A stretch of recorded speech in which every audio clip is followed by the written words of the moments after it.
Look up at the night sky. It's a breathtaking canvas of twinkling stars, distant planets, and the serene glow of the moon, a sight that has inspired wonder and ambition for all of human history.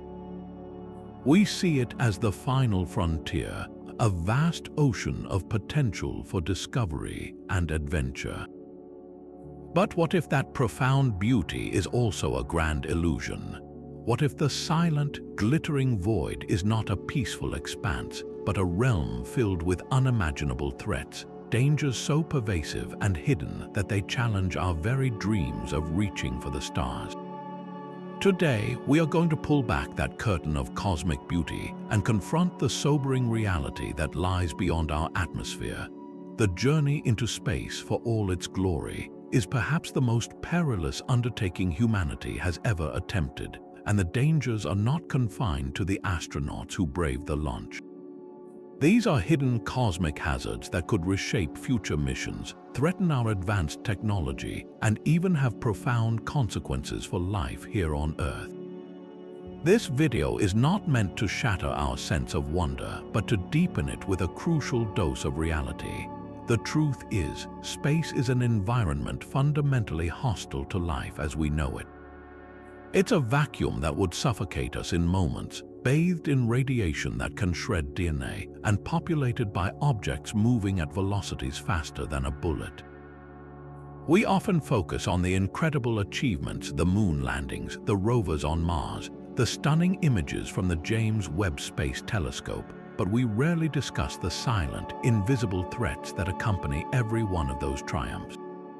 These are the dangers that mission planners lose sleep over, the variables that could turn a groundbreaking expedition into a catastrophe. They are the hidden prices of exploration, and understanding them is the first step toward overcoming them. So, we invite you to join us on a journey of thrilling discovery, one that will reveal 25 of these hidden cosmic dangers. We will explore hazards ranging from the microscopic-like bizarre forms of radiation that can confuse a spacecraft's computer to the truly colossal, like wandering black holes or galaxy-altering events. This is a journey into the heart of space's greatest mysteries and its most formidable challenges. By the end, you will see the night sky not just with wonder, but with a new, profound respect for the immense power and peril that exists in the void. The future of humanity in space depends on our willingness to look these dangers squarely in the eye, and that journey starts right now. Our journey into the hidden dangers of space begins with the very heart of our solar system, the Sun. We often think of it as a life-giving constant, a steady beacon of light and warmth, but the Sun is a dynamic and sometimes violently active star. Its surface is a churning cauldron of plasma, and when tangled magnetic fields on the Sun suddenly snap and reconfigure, they can unleash titanic explosions of energy. These are solar flares and their more powerful cousins, coronal mass ejections. A solar flare is a flash of intense radiation across the electromagnetic spectrum, from radio waves to X-rays and gamma rays, that reaches Earth in just over 8 minutes. But a coronal mass ejection is an event of an entirely different magnitude. Imagine the Sun hurling a billion-ton cloud of its own superheated plasma, a seething storm of charged particles, directly into space at speeds of millions of miles per hour. When one of these cosmic hurricanes is aimed at Earth, the consequences can be profound. For astronauts beyond the protective cocoon of Earth's atmosphere and magnetic field, a direct hit from a coronal mass ejection represents one of the most immediate and severe threats. The intense bombardment of high-energy particles can penetrate a spacecraft's hull, potentially giving any crew members inside a significant, acute dose of radiation. This isn't the kind of risk that accumulates over years. This is a sudden event that could, in a matter of hours, cause symptoms of radiation sickness, including nausea, fatigue, and a severely weakened immune system. The long-term risks are equally daunting, with a substantially increased probability of developing cancer later in life. While the International Space Station offers some protection and astronauts can retreat to a more shielded area, a spacecraft on a journey to the Moon or Mars would be far more vulnerable. There, they are utterly exposed, with only the thin skin of their vessel standing between them and the sun's fury. Developing adequate shielding for long-duration missions remains one of the greatest engineering challenges of human spaceflight. The danger, however, is not confined to space. These solar storms pose a colossal threat to the technological fabric of our modern civilization. When that wave of charged particles slams into Earth's magnetic field, it can induce powerful electrical currents in the ground itself. These geomagnetically induced currents seek the path of least resistance, which often means flowing through our continent-spanning power grids.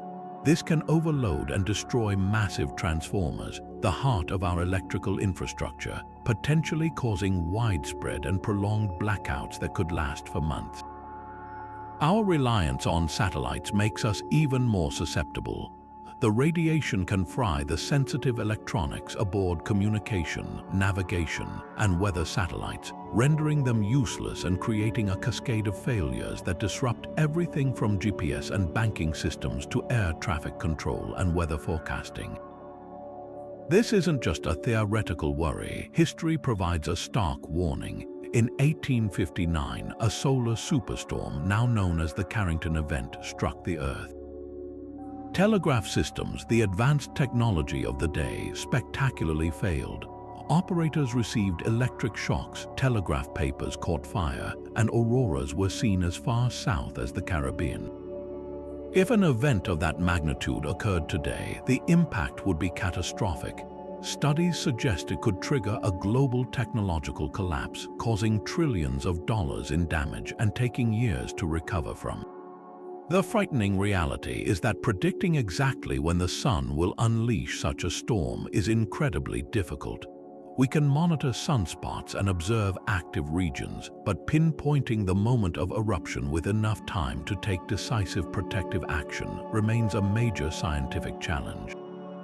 This first danger serves as a humbling reminder that our journey into space is inextricably linked to the temperament of our own star, a force of nature we have yet to fully understand or tame. While the sun presents a dramatic and intermittent threat, there exists a far more persistent and insidious danger, one that fills the silent void with a constant, invisible rain. This is the threat of galactic cosmic rays. Unlike the sporadic fury of a solar storm, these particles are a relentless background drizzle of radiation originating from the depths of our galaxy and beyond. They are the ghosts of ancient supernova explosions, stellar collisions, and other violent cosmic events, accelerated to nearly the speed of light over immense distances. This isn't a storm you can see coming. It is the permanent weather of interstellar space, and it poses a fundamental challenge to any long-term human presence beyond Earth. The particles themselves are extraordinarily powerful. They are not mere protons or electrons, but often include the heavy, densely packed nuclei of elements like iron, hurtling through space with energies so immense that they are almost impossible to stop with conventional shielding. Imagine trying to block a microscopic bullet with the mass of a cannonball. The lead shielding that protects us from X-rays in a doctor's office would be almost useless here. In fact, when these high-energy particles slam into a thick shield, they can create a secondary shower of even more particles, making the radiation environment inside a spacecraft potentially worse. This penetrating power means that on a multi-year journey to Mars, an astronaut's body would be continuously bombarded by these cosmic bullets, with each particle capable of causing significant damage at the cellular level. The health implications of this chronic exposure are deeply concerning and extend far beyond a simple increased risk of cancer, though that risk is substantial. The real worry lies in the damage to delicate, non-regenerating tissues, particularly within the central nervous system. Studies suggest that prolonged exposure to galactic cosmic rays could lead to a gradual degradation of cognitive function. We're talking about potential effects like memory impairment, a reduced ability to make quick decisions, and a slowing of reaction times, all critical faculties for an astronaut navigating complex machinery in a high-stakes environment millions of miles from home. There is also emerging research pointing to possible damage to the cardiovascular system, increasing the long-term risk of heart disease and other circulatory issues. Essentially, the very act of traveling through deep space could be slowly but surely compromising the biological systems that keep us alive and functional. This creates a monumental problem for mission planners. A journey to Mars with current propulsion technology would take roughly 6 to 9 months each way, meaning astronauts would be exposed to this relentless radiation for well over a year, not including their time on the Martian surface, which offers only a thin atmospheric buffer. Finding a solution is one of the biggest hurdles for human deep space exploration. Scientists are investigating everything from creating magnetic force fields that could deflect the particles, much like Earth's magnetosphere does for us, to designing spacecraft with water-filled walls or using onboard hydrogen-rich materials that are more effective at stopping these rays. Each idea comes with immense technical and weight challenges. Ultimately, confronting the danger of galactic cosmic rays forces us to ask a profound question. Are we, as biological beings, truly built for long voyages across the cosmic ocean? Or will overcoming this hidden peril require us to fundamentally change our relationship with space itself? Moving from the invisible rain of cosmic radiation, we encounter a danger that is both tangible and terrifyingly fast. If you were to picture the space around our planet, you might imagine a vast, empty void. The reality is shockingly different. Earth's orbit has become a cosmic shooting gallery, filled with millions of pieces of debris all traveling at incomprehensible speeds. This hazard comes in two forms: natural micrometeoroids, which are tiny bits of rock and dust left over from the formation of the solar system, and human-made orbital debris, the discarded remnants of our own spacefaring ambitions, everything from spent rocket stages and defunct satellites to a lost wrench or a flake of paint. The true danger lies not in the size of these objects, but in their velocity. In low Earth orbit, where the International Space Station and thousands of satellites reside, objects are hurtling around the planet at speeds of approximately 17,500 miles per hour. At that velocity, which is about 10 times faster than a speeding bullet, even a tiny particle carries the kinetic energy of a wrecking ball. A paint flake just a few millimeters wide striking a spacecraft window can pit and crack it, while a fragment the size of a marble could easily penetrate critical systems. A collision with an object larger than a softball would be catastrophic, likely resulting in the complete disintegration of a satellite or crewed module. This isn't a remote possibility. The windows of the space shuttle were routinely replaced after missions due to significant impacts from tiny paint particles. This leads us to one of the most alarming theoretical scenarios in space exploration: Kessler Syndrome. Proposed by NASA scientist Donald Kessler in the 1970s, this is a domino effect of destruction.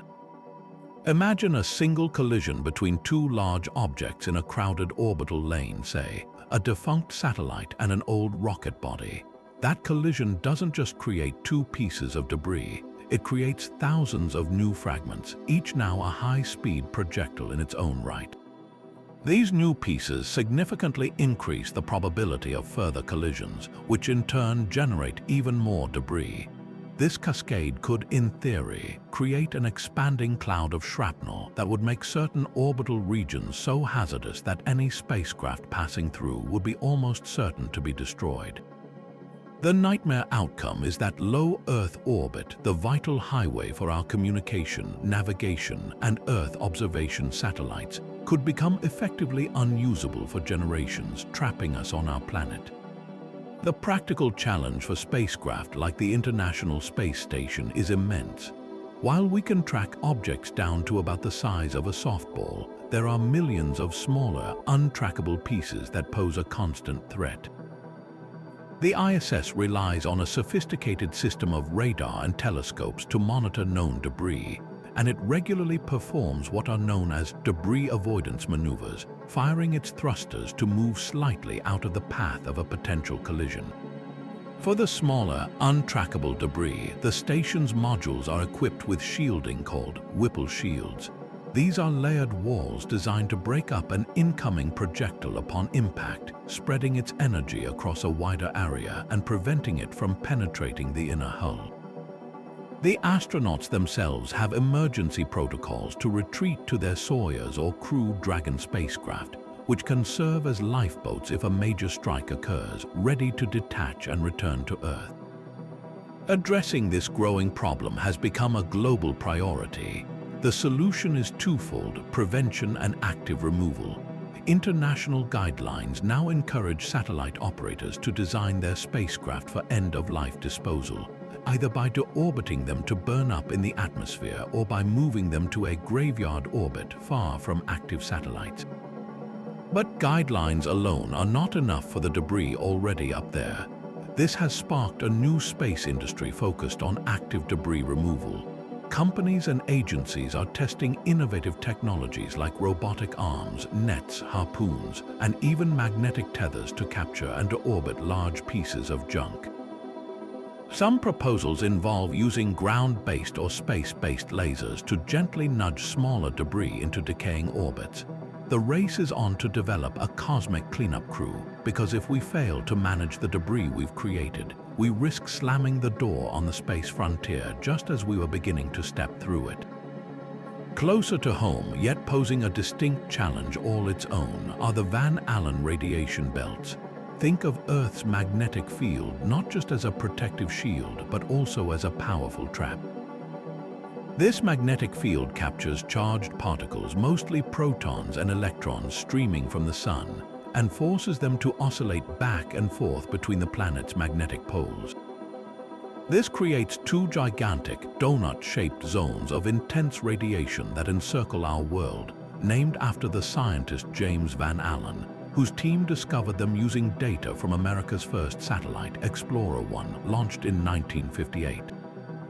These belts are a permanent feature of our near-space environment, and any spacecraft leaving Earth must pass through them to reach the Moon or the planets beyond. The specific risk these belts present is one of concentrated exposure. While the radiation levels are not as instantly lethal as the heart of a solar flare, they are significantly higher than the background levels in most of low Earth orbit. A spacecraft transiting through the most intense parts of the inner belt would be subject to a rapid accumulation of radiation dose. For astronauts, this means missions must be carefully planned to minimize the time spent in these hazardous zones. Prolonged exposure without adequate shielding could lead to an unacceptable increase in the crew's lifetime cancer risk, compromising the health standards set for spaceflight.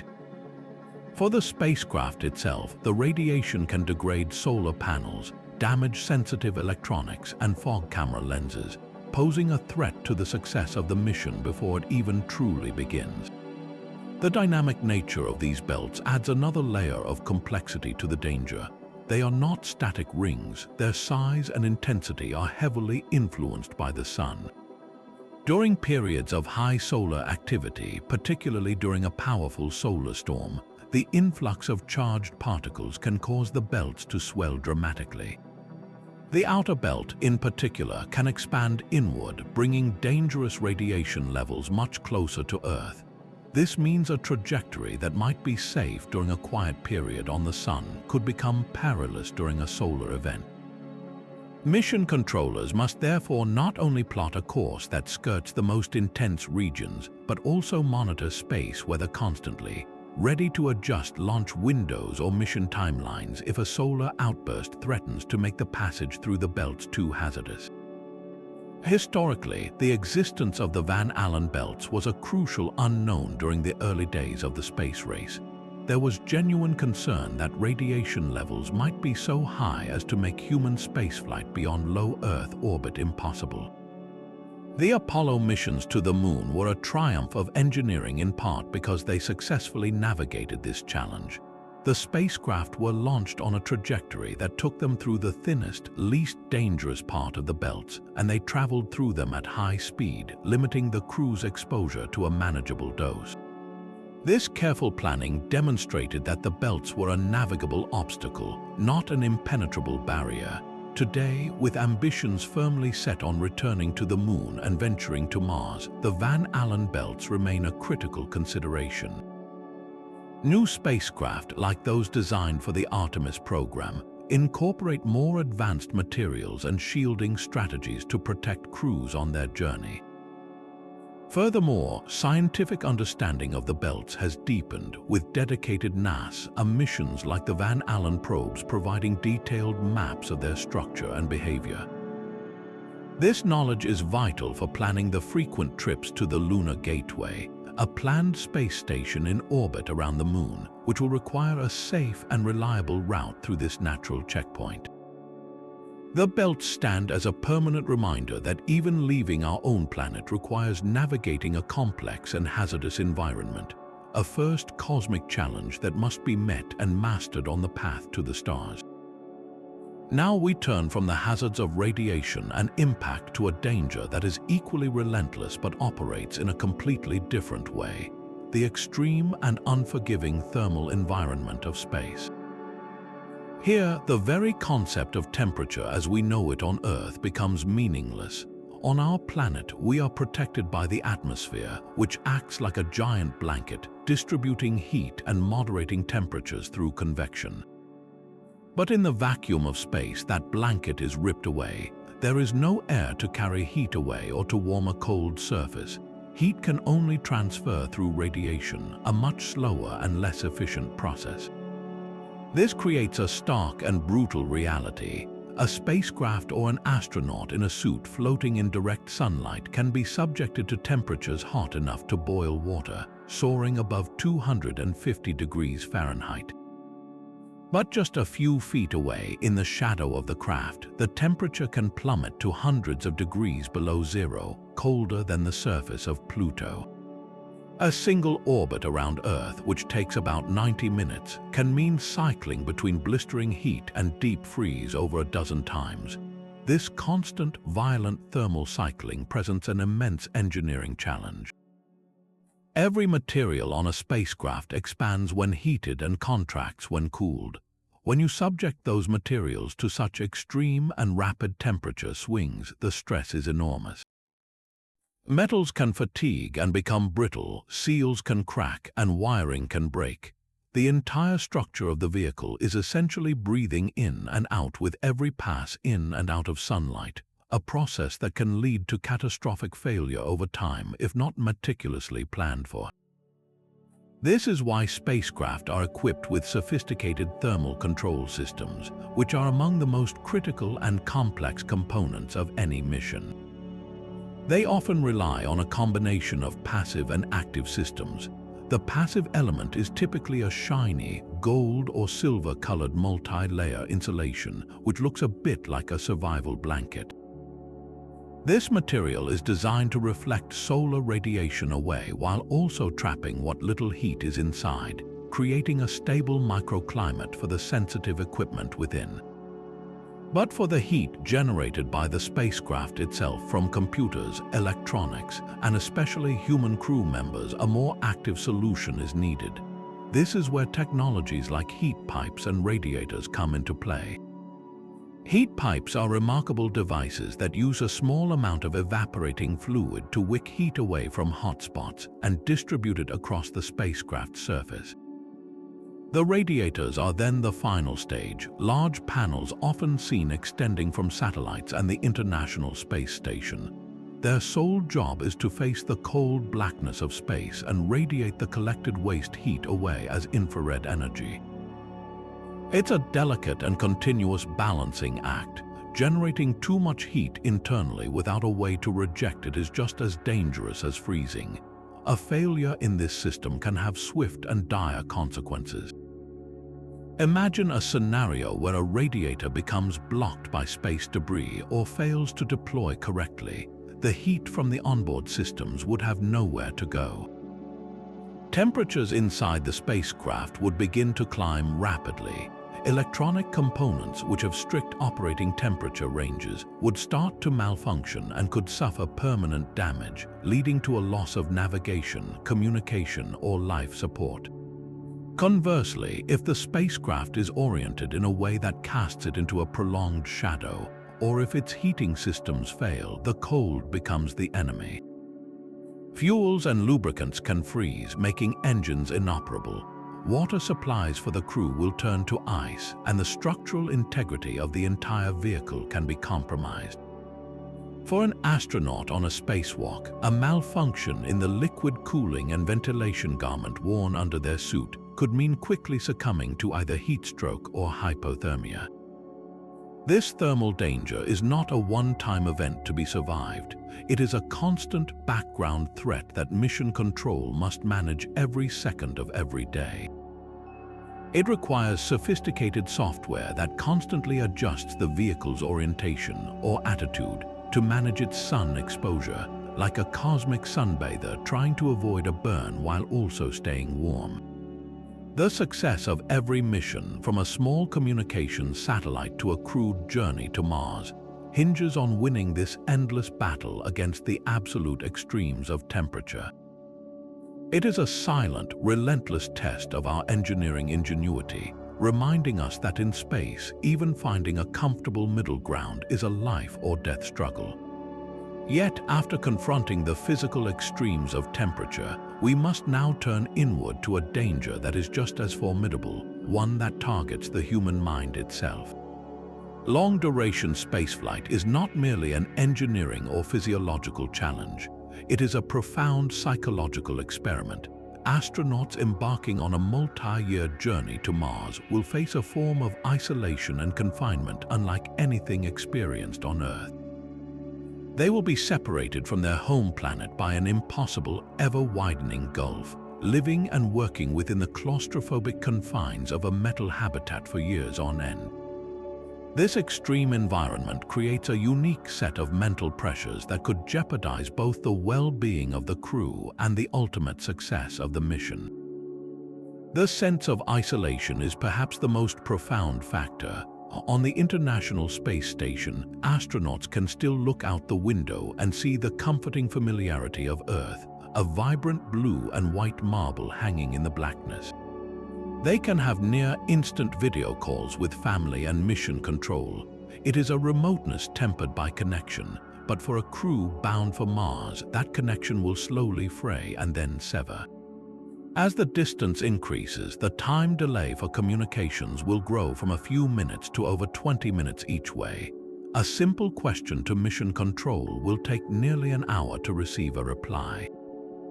Earth will shrink in their window to nothing more than a pale blue dot, a faint star in an immense sea of black. This is a level of disconnection from humanity that no one has ever experienced before. A true psychological frontier that carries the risk of deep loneliness and a sense of existential insignificance. Compounding this isolation is the relentless reality of confinement.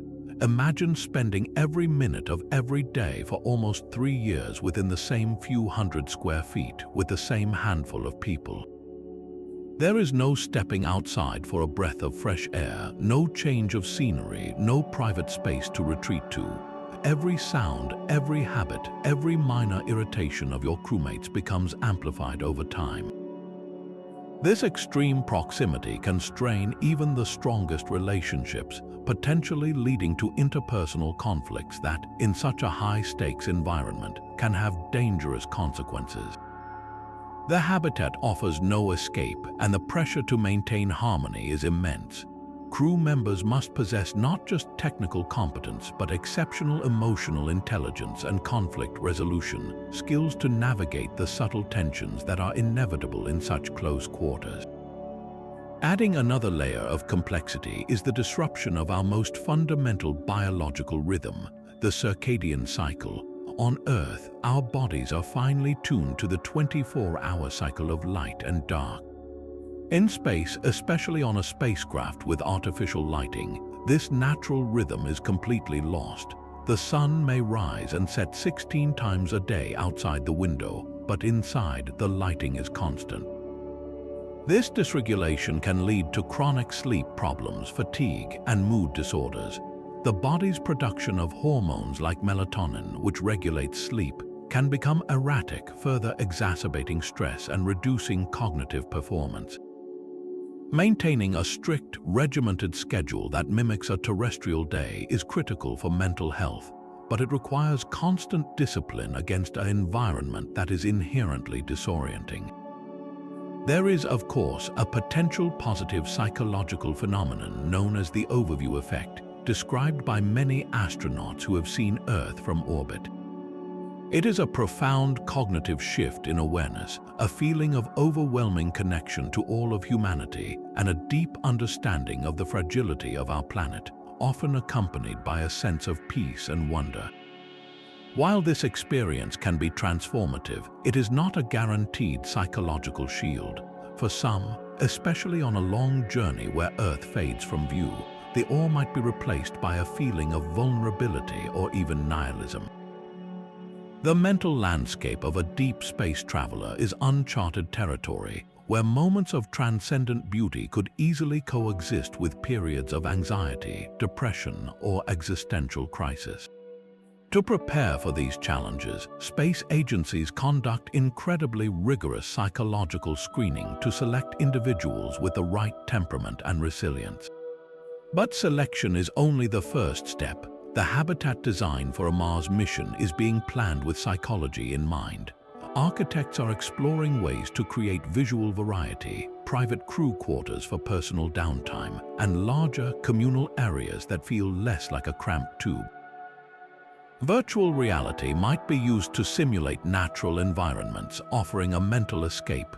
Constant, albeit delayed, communication with psychological support teams on Earth will be essential, as will be structured routines that include mandatory exercise, shared meals, and even virtual reality-based leisure activities to combat monotony and maintain morale. The success of humanity's first interplanetary voyage will depend as much on our ability to safeguard the minds of the explorers as it does on our capacity to protect their bodies from the void.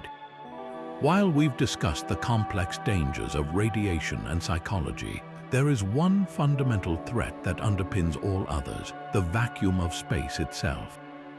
This is not a gentle emptiness, but an actively hostile environment defined by a near-total absence of pressure. The popular portrayal of explosive decompression in movies, while dramatic, is often a gross exaggeration.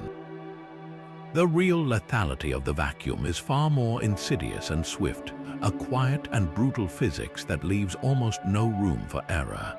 The moment a human body is exposed to the vacuum, a series of catastrophic events begins almost instantaneously. The most immediate threat is not freezing or your lungs being pulled out, but something called ebullism.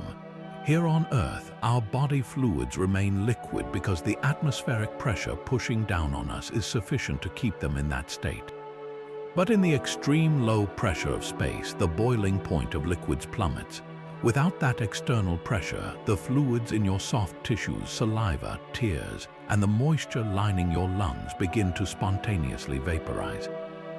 This doesn't mean you would boil in the traditional sense with heat. It's a rapid vaporization driven by the lack of pressure. Your tongue would feel like it's fizzing, and your skin would begin to swell as water in the subcutaneous tissues turns to gas, causing the body to inflate to perhaps twice its normal size, though the elasticity of your skin would prevent an actual explosion. Simultaneously, the body faces a critical crisis of oxygen deprivation, known as hypoxia. Within 10 to 15 seconds of exposure, the remaining oxygen in your bloodstream is depleted. The victim would lose consciousness not from pain but from the brain being starved of its vital fuel.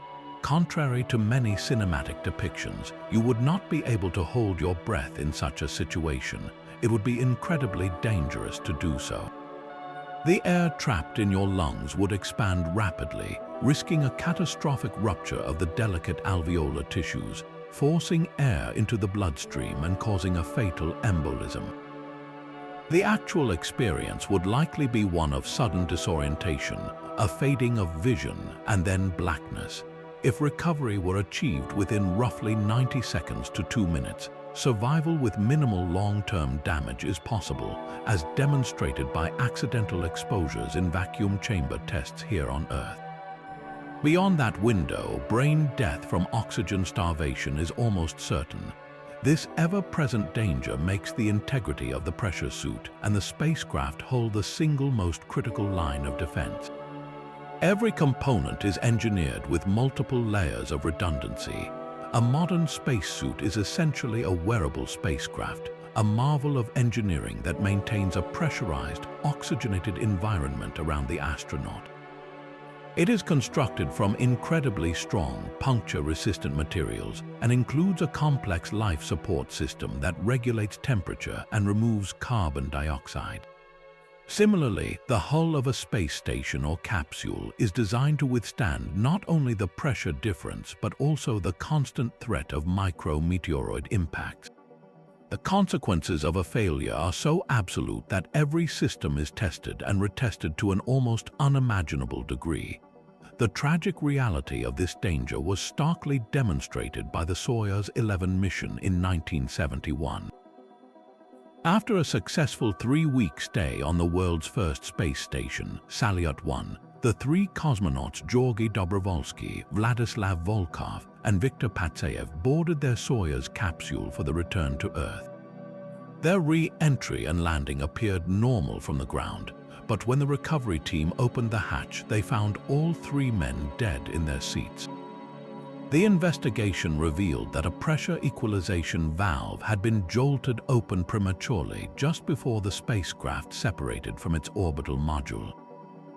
The valve, designed to open at a low altitude to equalize cabin pressure, opened while the spacecraft was still in the vacuum of space. The cabin atmosphere vented into space in less than a minute.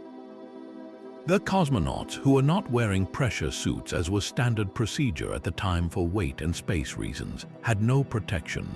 They likely realized what was happening and frantically tried to close the valve manually, but they lost consciousness and succumbed before they could complete the task. This devastating event forever changed spaceflight protocols. Since Soyuz 11, no crew has launched or landed without being fully outfitted in pressurized suits. The vacuum, therefore, is not a distant or abstract peril. It is the constant, silent adversary against which every space mission is designed. It is the reason for the anxious moments during launch and re-entry, the justification for the countless safety checks, and the driving force behind the relentless pursuit of engineering perfection.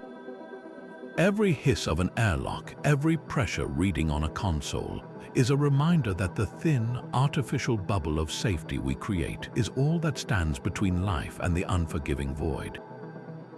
But while the vacuum and radiation threaten us from the outside, a more subtle danger works from within, fundamentally altering the human body in the absence of gravity.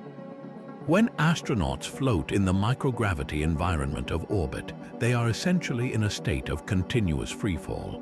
While this weightlessness looks like fun, it signals to the body that the sturdy framework of bones and the powerful engines of muscle are no longer needed for basic survival. The result is a physiological adaptation that is both rapid and alarming, the progressive weakening of our very structure through bone density loss and muscle atrophy.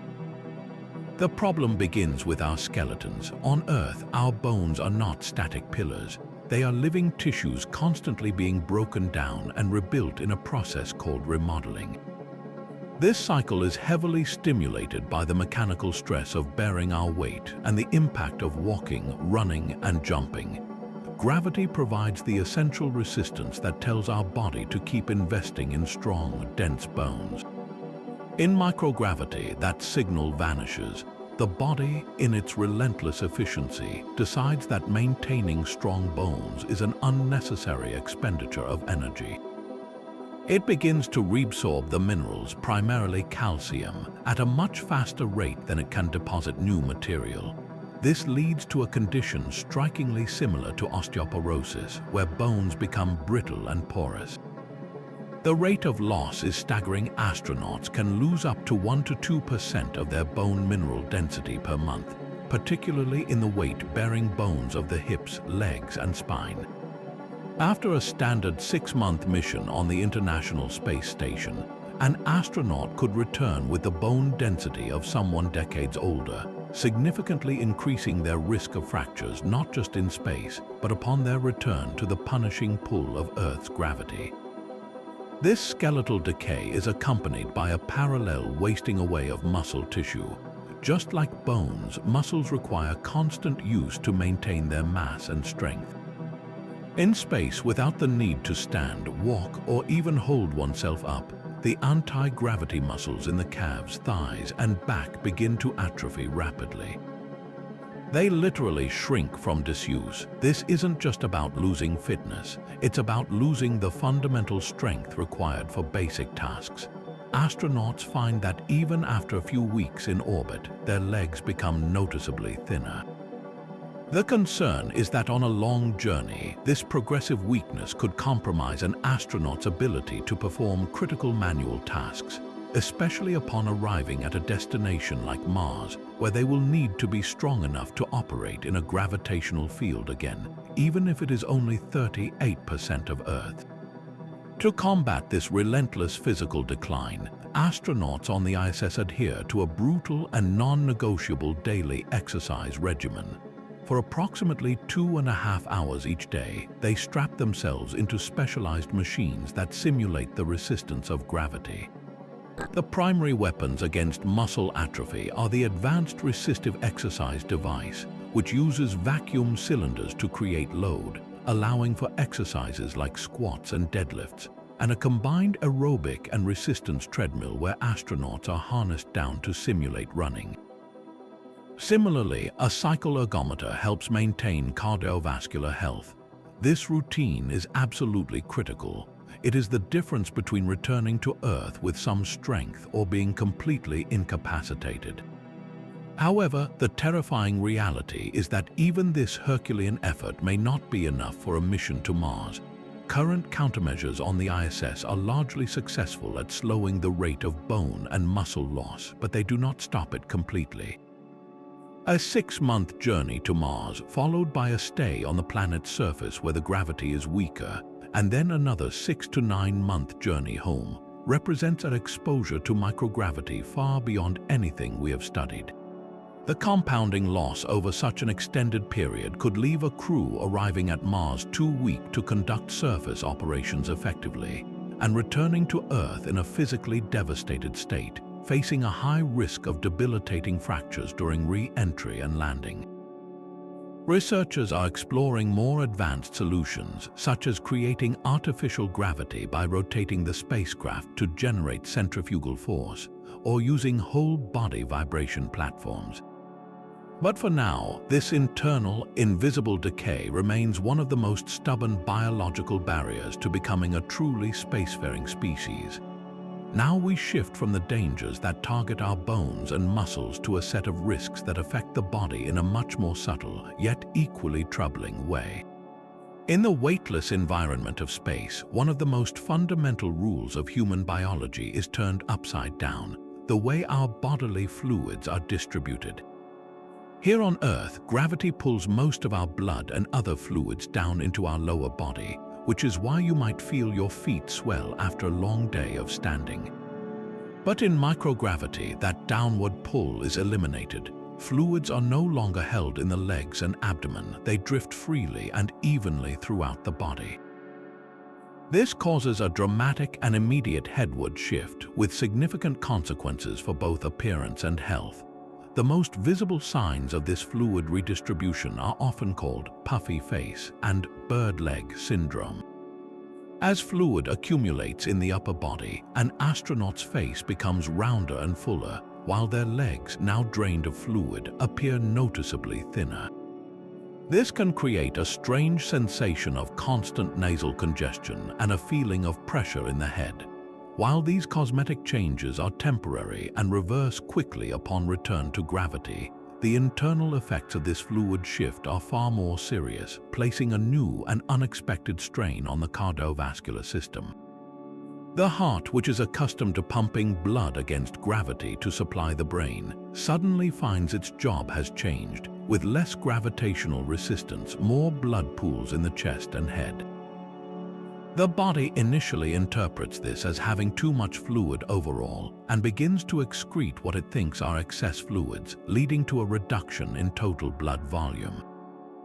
This is part of the reason astronauts can feel lightheaded when they return to Earth. Their bodies have to readjust to pumping a sufficient volume of blood uphill to the brain once again.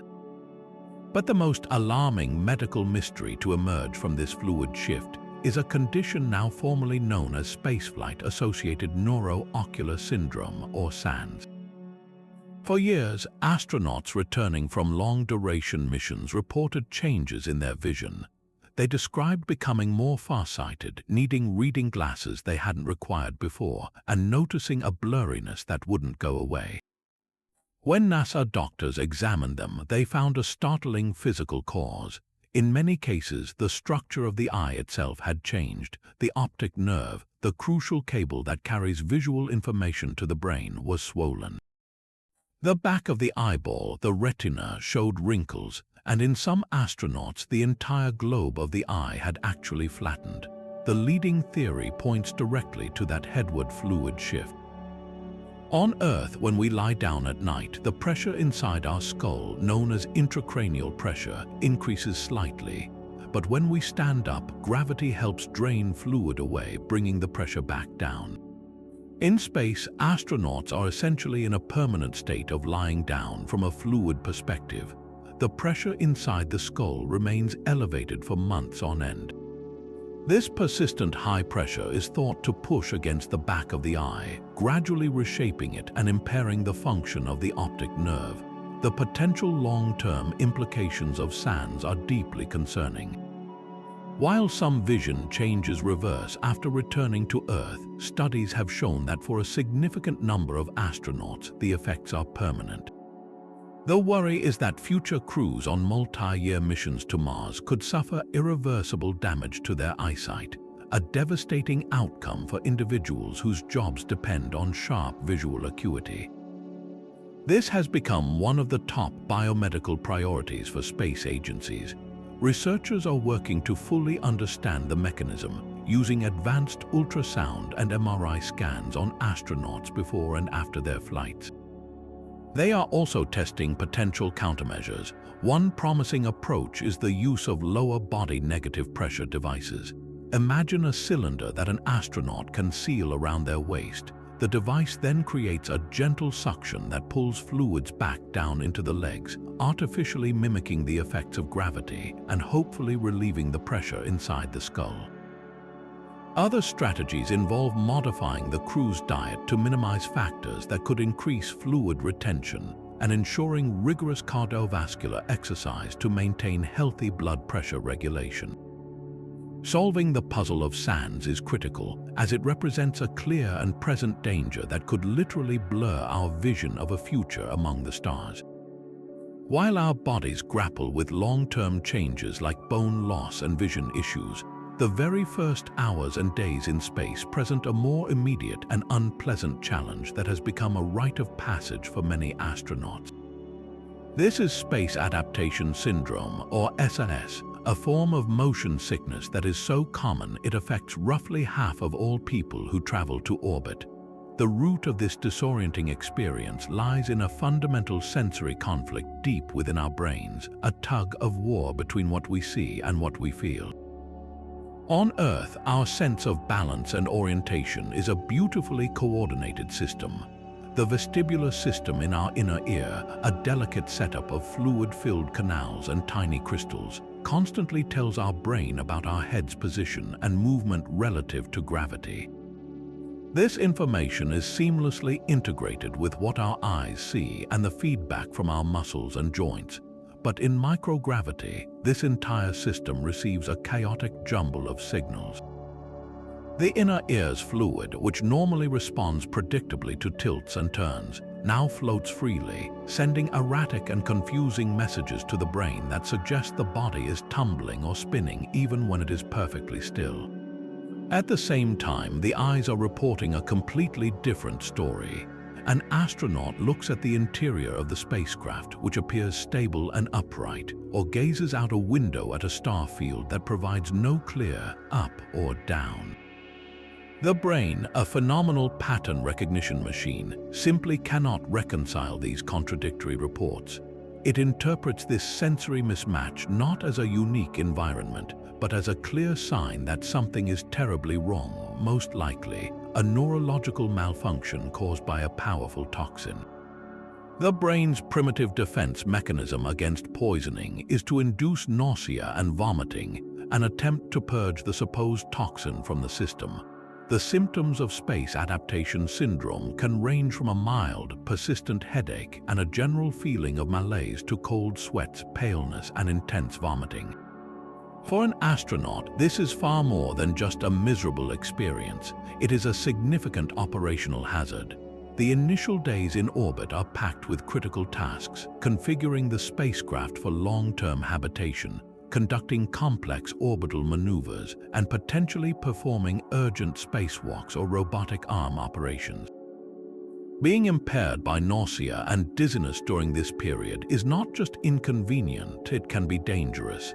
An astronaut struggling with SLS might have delayed reaction times, find it difficult to focus on checklists, or be unable to perform precise manual controls. The situation is often made worse by the very act of moving one's head. A sudden turn can trigger a fresh wave of disorientation, forcing many new astronauts to learn to move their heads and bodies slowly and deliberately, almost like they are underwater, to minimize the unsettling signals to their brain. To manage this disruptive condition, space agencies have developed a multi-pronged approach. The primary line of defense is medication.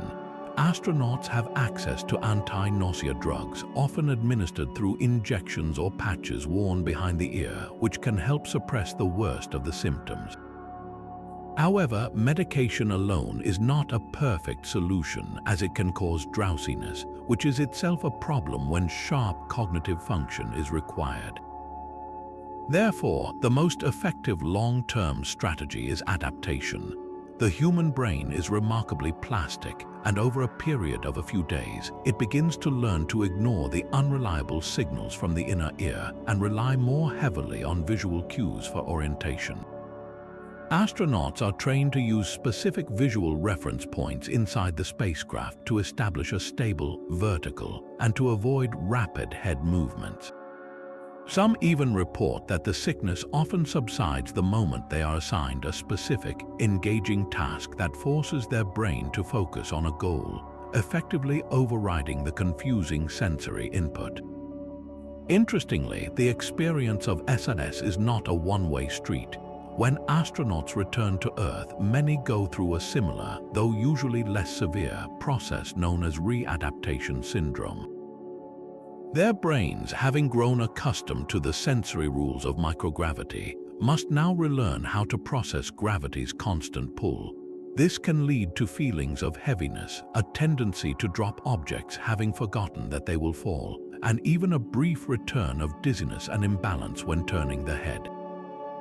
The phenomenon of space sickness serves as a powerful reminder that our bodies are exquisitely fine-tuned for life on this planet. Venturing into a new environment requires not just technological innovation, but a fundamental, if temporary, rewiring of our own internal navigation system, a humbling process that underscores the biological challenges of calling space our new home. After confronting the disorientation of space adaptation syndrome and the long-term bodily changes in orbit, the journey of an astronaut or a spacecraft culminates in what is often described as the most perilous phase of the entire mission, the fiery return to Earth. Re-entry is a controlled disaster, a deliberate dive into an inferno where the very air becomes a wall of fire. The challenge is one of energy management. A spacecraft in orbit is traveling at immense speed, approximately 17,500 miles per hour. To land safely, it must shed over 90% of that colossal kinetic energy. The only way to do this quickly enough is to use the Earth's atmosphere as a brake. transforming speed into intense heat through the violent process of atmospheric friction.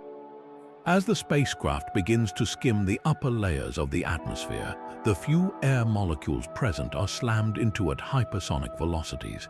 They cannot get out of the way fast enough, so they compress violently against the vehicle's leading edges. This compression generates staggering temperatures, creating a searing plasma around the craft that can reach up to 3,000 degrees Fahrenheit hotter than the surface of the sun.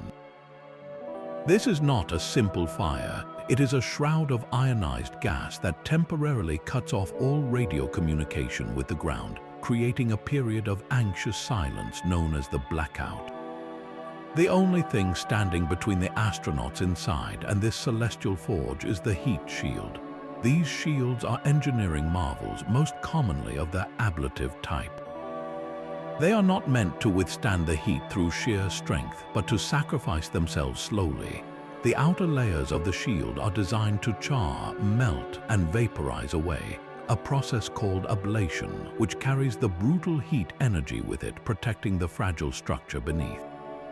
The integrity of this shield is non-negotiable.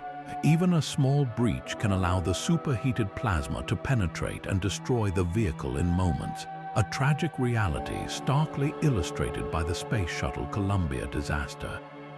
The physics of re-entry demand inhuman precision. The angle at which the spacecraft meets the atmosphere is a razor-thin corridor between two catastrophic outcomes. If the angle of descent is too steep, the craft will plunge into the thicker atmosphere too quickly, experiencing deceleration forces that would crush the astronauts and generating heat beyond what any shield can handle, leading to certain incineration. Conversely, if the angle is too shallow, the spacecraft will not bite deeply enough into the air. Instead of slowing down, it will skip back off the top of the atmosphere like a stone skipping across a pond, bouncing back into the emptiness of space on a trajectory from which there may be no return, with limited oxygen and power for another re-entry attempt. This skip scenario was a terrifying possibility during the Apollo missions returning from the moon. Mission controllers had to calculate the re-entry path with absolute accuracy, a task that required perfect navigation and timing. Inside the capsule, astronauts experience this controlled crash not just as visual spectacle but as a physical pounding. As the atmosphere thickens, the rapid deceleration pushes them firmly back into their seats with immense G-forces. During a typical re-entry, these forces can build to around 4 times the force of Earth's gravity, meaning an astronaut feels as if they weigh 4 times their normal weight. For a brief period, it becomes a struggle to even lift an arm. Every breath requires conscious effort against the crushing weight on their chest. They are trained to maintain specific body positions and breathing techniques to withstand these forces and prevent blood from pooling away from the brain, which could lead to a loss of consciousness at the most critical moment. The spacecraft itself shakes and rattles violently as it plows through the turbulent air, a deafening roar filling the cabin. This entire sequence, from the first contact with the atmosphere to the deployment of the parachutes, is a white-knuckle ride where the crew is entirely at the mercy of physics and the flawless execution of their spacecraft systems. It is the final, formidable toll exacted by Earth for the privilege of leaving and returning, a breathtaking demonstration that coming home is every bit as dangerous as leaving. While we've explored how radiation poses a direct threat to human biology, our advanced technology faces an equally insidious and silent enemy in the depths of space.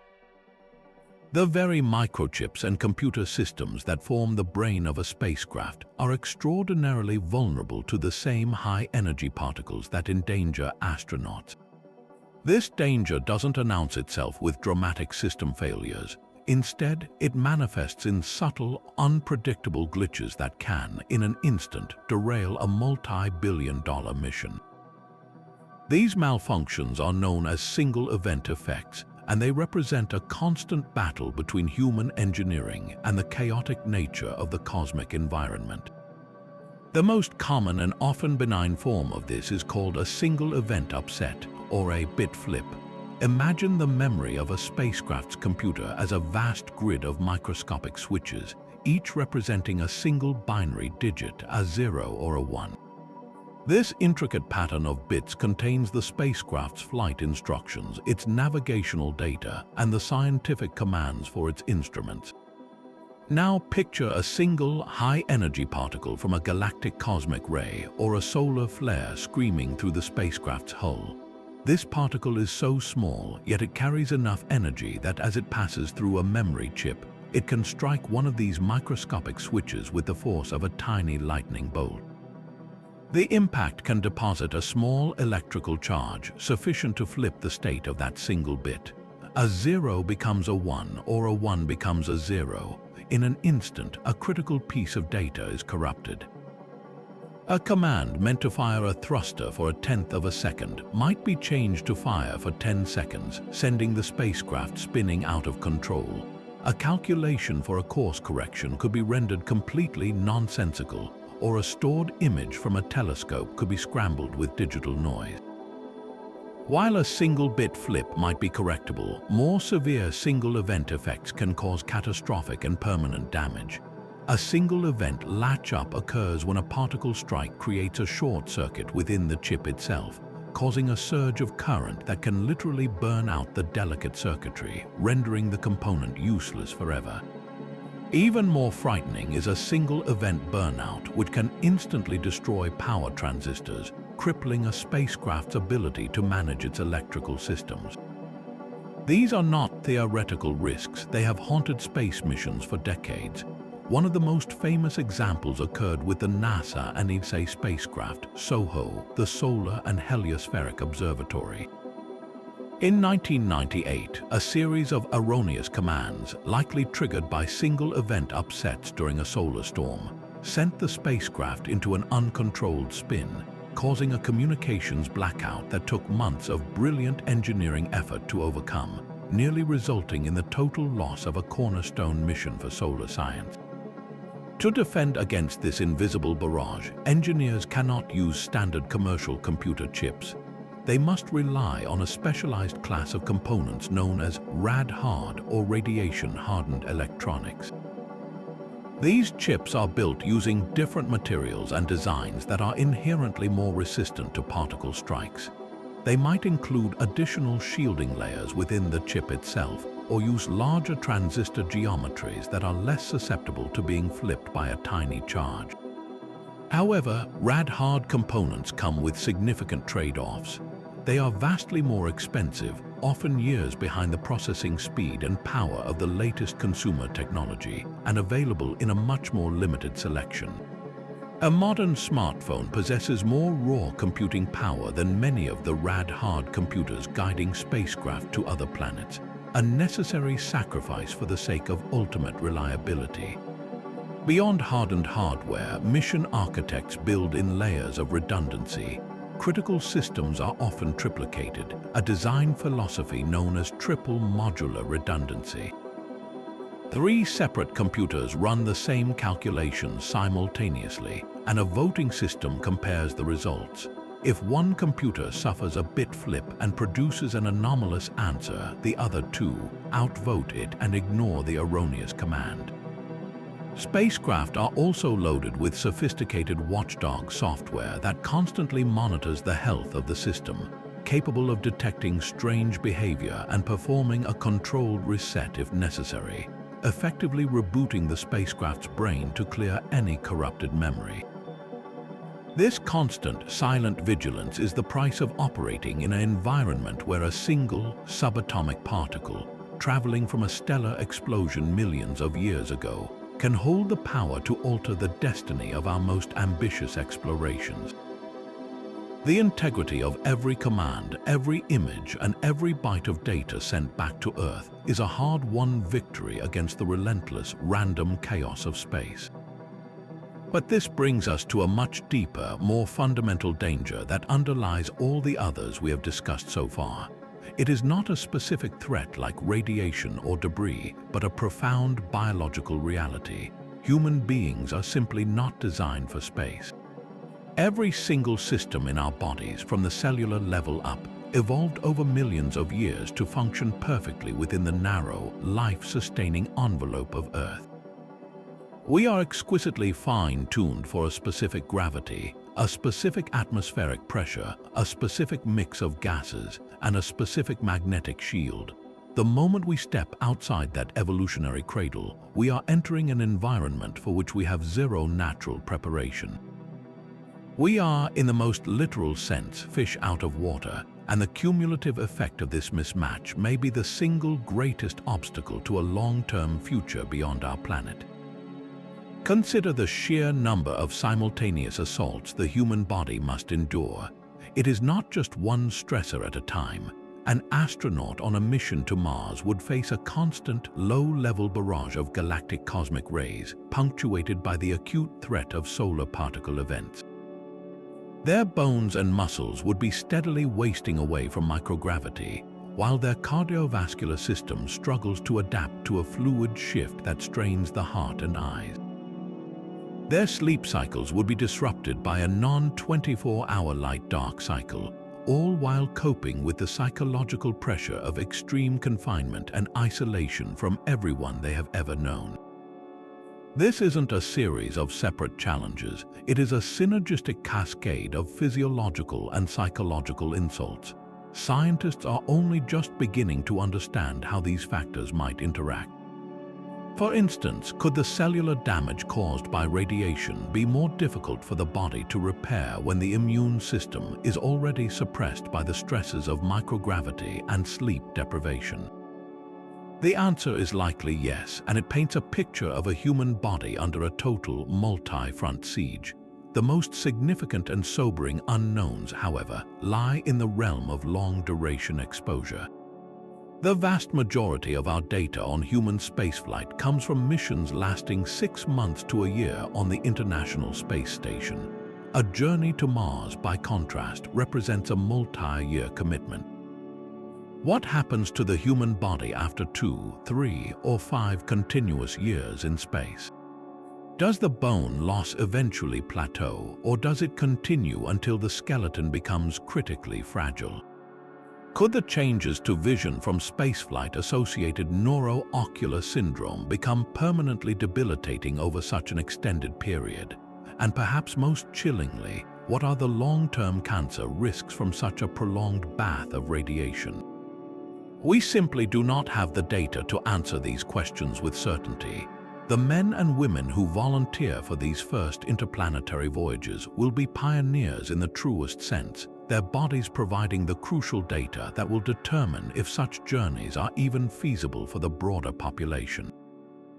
This leads to the ultimate question for any vision of permanent space colonization, reproduction and development. For humanity to truly become a multi-planetary species, we must be able to live, reproduce, and raise healthy children in environments beyond Earth. And here, the biological challenges become almost unimaginably complex. Could a human fetus develop normally in microgravity or in the reduced gravity of Mars? The complex process of embryonic development, where cells divide, migrate, and form intricate structures like the brain and spine, is guided by a delicate dance of chemical and physical cues. Gravity is almost certainly one of those cues. Without it, or with a radically different amount of it, the entire process could go awry. Furthermore, the high radiation environment would pose a dire threat to the developing fetus, which is exquisitely sensitive to DNA damage. Even if birth were successful, could a child grow up strong and healthy? On Earth, a child's bones and muscles strengthen through the constant pull of gravity and the impact of play, running, jumping, falling. In a low-gravity environment, their musculoskeletal system might not develop the density and strength needed to ever visit Earth, effectively making them permanent exiles. Their vestibular system might never develop a normal sense of balance. Their cardiovascular system might not learn to regulate blood pressure effectively against a gravitational pull. We are contemplating the possibility of raising a generation of humans whose very biology would be alien to the world that gave rise to their species. This is not a technical problem to be solved with better spacecraft design. It is a fundamental biological quandary that strikes at the heart of what it means to be human. It forces us to ask whether our future in space will be one of temporary outposts maintained at great physiological cost, or if it requires a transformation of our own biology so profound that the space colonists of the future may, in a very real sense, no longer be purely human as we understand ourselves today. As we push further into the cosmos, our explorations carry a profound responsibility that extends far beyond the safety of our astronauts and spacecraft. We become interplanetary travelers, and with that role comes the risk of becoming interplanetary carriers, potentially transporting biological material across the void with unintended consequences. This introduces the critical dual concept of planetary protection, often framed as the dangers of forward and backward contamination. These are not dangers to the mission itself, but to the scientific integrity of our search for life and the long-term security of our own biosphere. First, let's consider forward contamination. Every spacecraft we launch is not a sterile, inorganic object. Despite our best efforts, it is covered in a resilient microscopic ecosystem of terrestrial microbes, bacteria, fungi, and other extremophiles that can survive in the harshest conditions. These tiny hitchhikers are incredibly tenacious, capable of withstanding the vacuum of space, intense radiation, and extreme temperatures by entering a dormant state. The concern is that when we land a rover on Mars or a probe on the icy moon Europa, we could inadvertently seed that world with Earth life. The consequences for science would be catastrophic. If we were to later discover what we believe is native microbial life on Mars, how could we ever be certain it wasn't just a resilient Earth microbe that we brought with us? The entire monumental discovery of a second genesis of life could be thrown into doubt, irreparably contaminated by our own presence. Furthermore, if these terrestrial microbes found a niche to survive, perhaps in a subsurface aquifer or a warm spot, they could become an invasive species, outcompeting and obliterating any fragile native life forms before we even had a chance to discover them. It would be an ecological disaster on a planetary scale, one caused by our own carelessness. To prevent this, space agencies adhere to incredibly strict sterilization protocols, treating spacecraft with the same level of care as surgical instruments in an operating room. The process begins with assembly in pristine cleanrooms, where air is constantly filtered and technicians wear head-to-toe bunny suits to minimize human contamination. Components are meticulously cleaned with alcohol and other solvents. For missions going to areas deemed sensitive for life detection, like the Mars rovers that search for signs of past habitability, the hardware is often subjected to even more rigorous treatment. While the comprehensive dry heat sterilization used for the Viking landers in the 1970s, baking entire spacecraft at high temperatures for extended periods, is less common today due to the sensitivity of modern electronics, targeted techniques are still employed. These can include using hydrogen peroxide vapor or other gentle but effective biocides to treat specific components.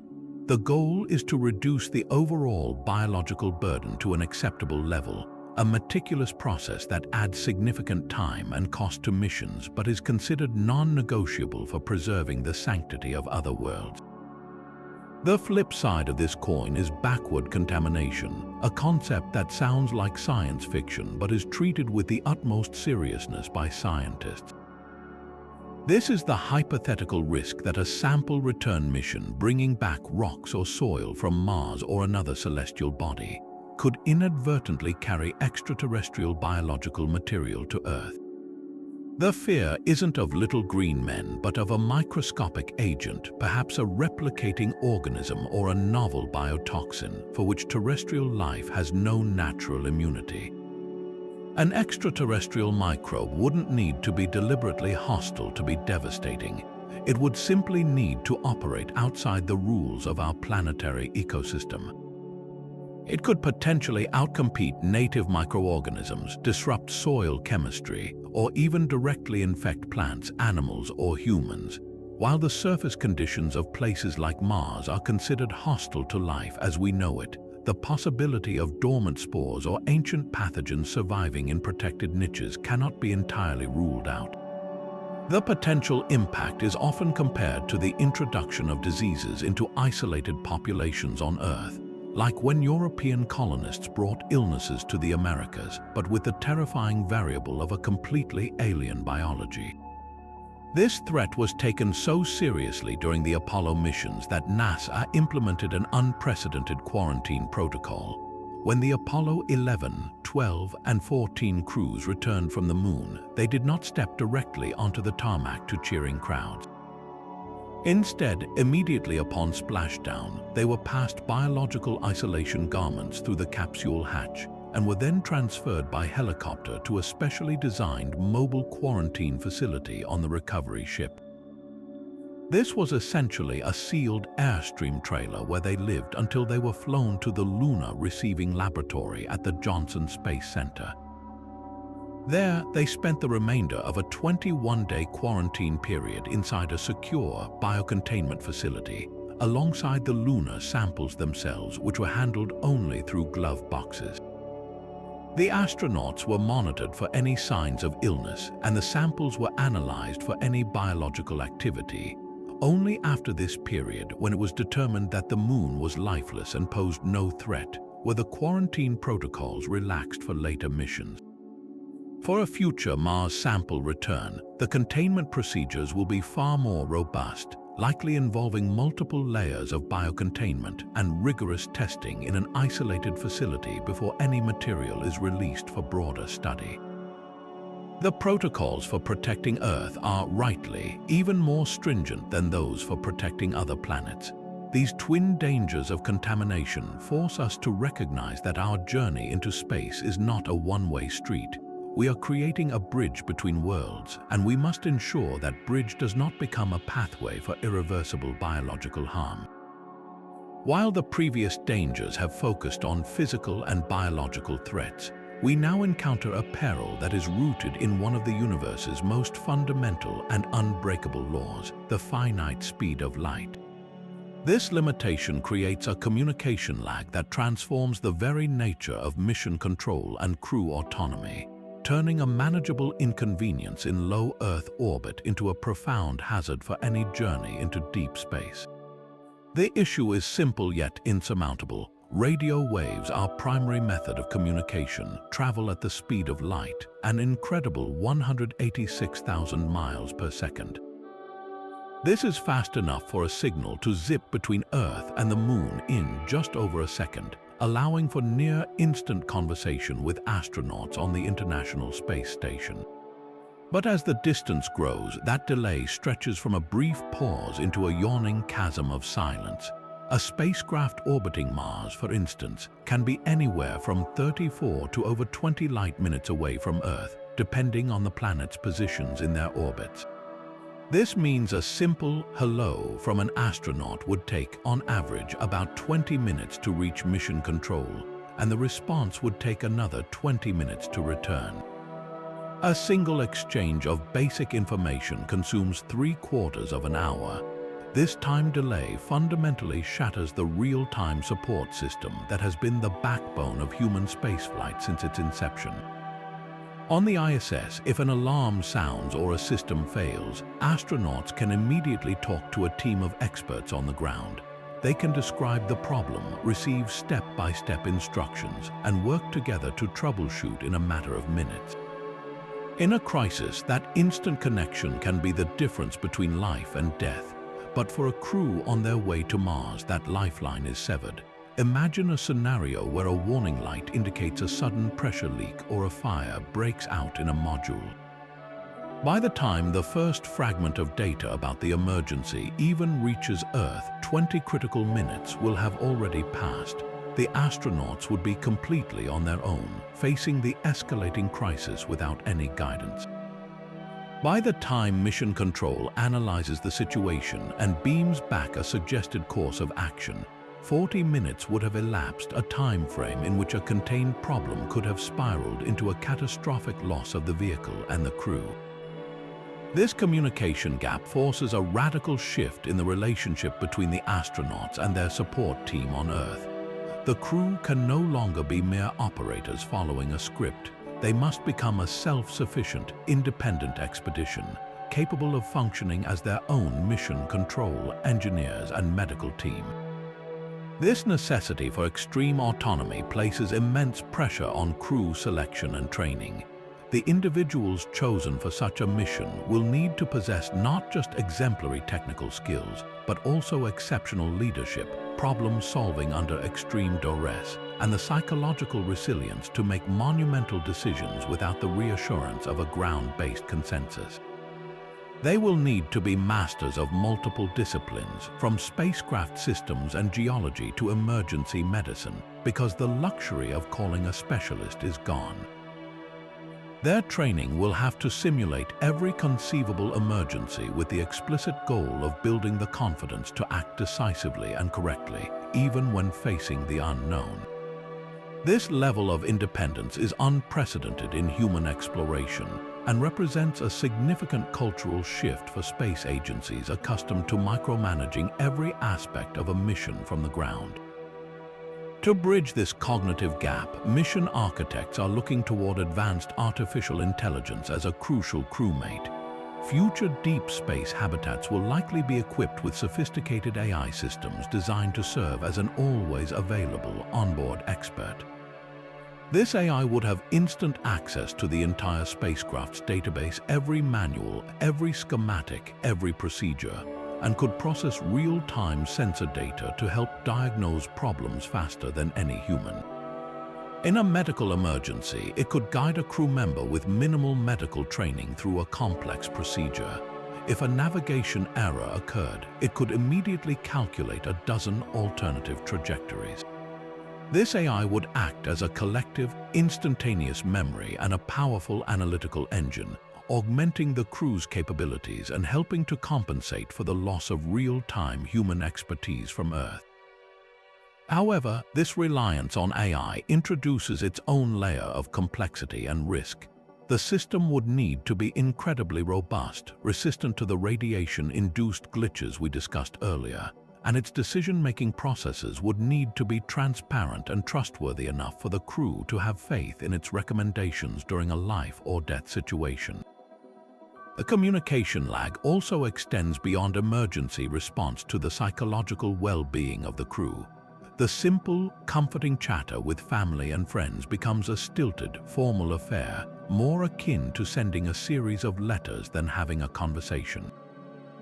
The natural flow of dialogue is impossible, stripping away a vital element of human connection that helps combat the isolation of space.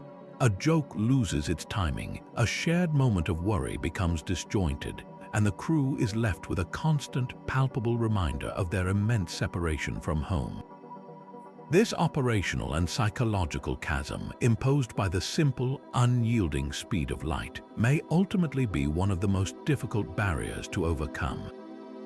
It forces us to redefine what it means to explore, moving from a model of remote control to one of true, independent pioneering, where a small group of individuals must carry the collective knowledge and resilience of humanity with them into the silent, waiting void. Shifting from the profound challenges of communication delays, we come to a danger that is far more immediate and, frankly, mundane. Yet its mismanagement could spell disaster for any long-duration mission, the critical problem of waste. In the pristine, high-tech environment of a spacecraft, the most basic biological functions become complex engineering puzzles. Every system aboard a vessel must be a closed loop, with nothing wasted and everything recycled, because a mission to Mars cannot simply pull over to dispose of trash or take on fresh water. The management of human waste, a topic we rarely consider on Earth, becomes a matter of life and death in space, where a single failure can lead to catastrophic contamination, the spread of disease, and the poisoning of the crew's limited air and water supply. The most immediate challenge is simply dealing with the physical byproducts. early space missions used rudimentary systems like bags taped to the body, which were as unpleasant and risky as they sound. Today, the International Space Station employs sophisticated toilet systems that use flowing air instead of water to suction waste away in a microgravity environment where everything would otherwise float. These systems are marvels of engineering, but they are notoriously finicky and require regular, meticulous maintenance by the crew. A clog or a leak is not just a minor inconvenience. It creates an unhygienic situation in a confined space where there is no way to escape the mess. Floating particles of waste could be inhaled or could contaminate surfaces, equipment, and food supplies, creating a breeding ground for bacteria and pathogens. In an environment where the immune system may already be compromised by the stresses of spaceflight, an outbreak of gastroenteritis or a more serious infection could quickly incapacitate the entire crew, jeopardizing their ability to perform critical tasks and placing the mission in serious peril. But the true genius and danger of these systems lie in their ultimate purpose, recycling. Water is far too heavy and precious to launch in sufficient quantities for a multi-year journey. Therefore, every possible drop must be reclaimed and purified for reuse.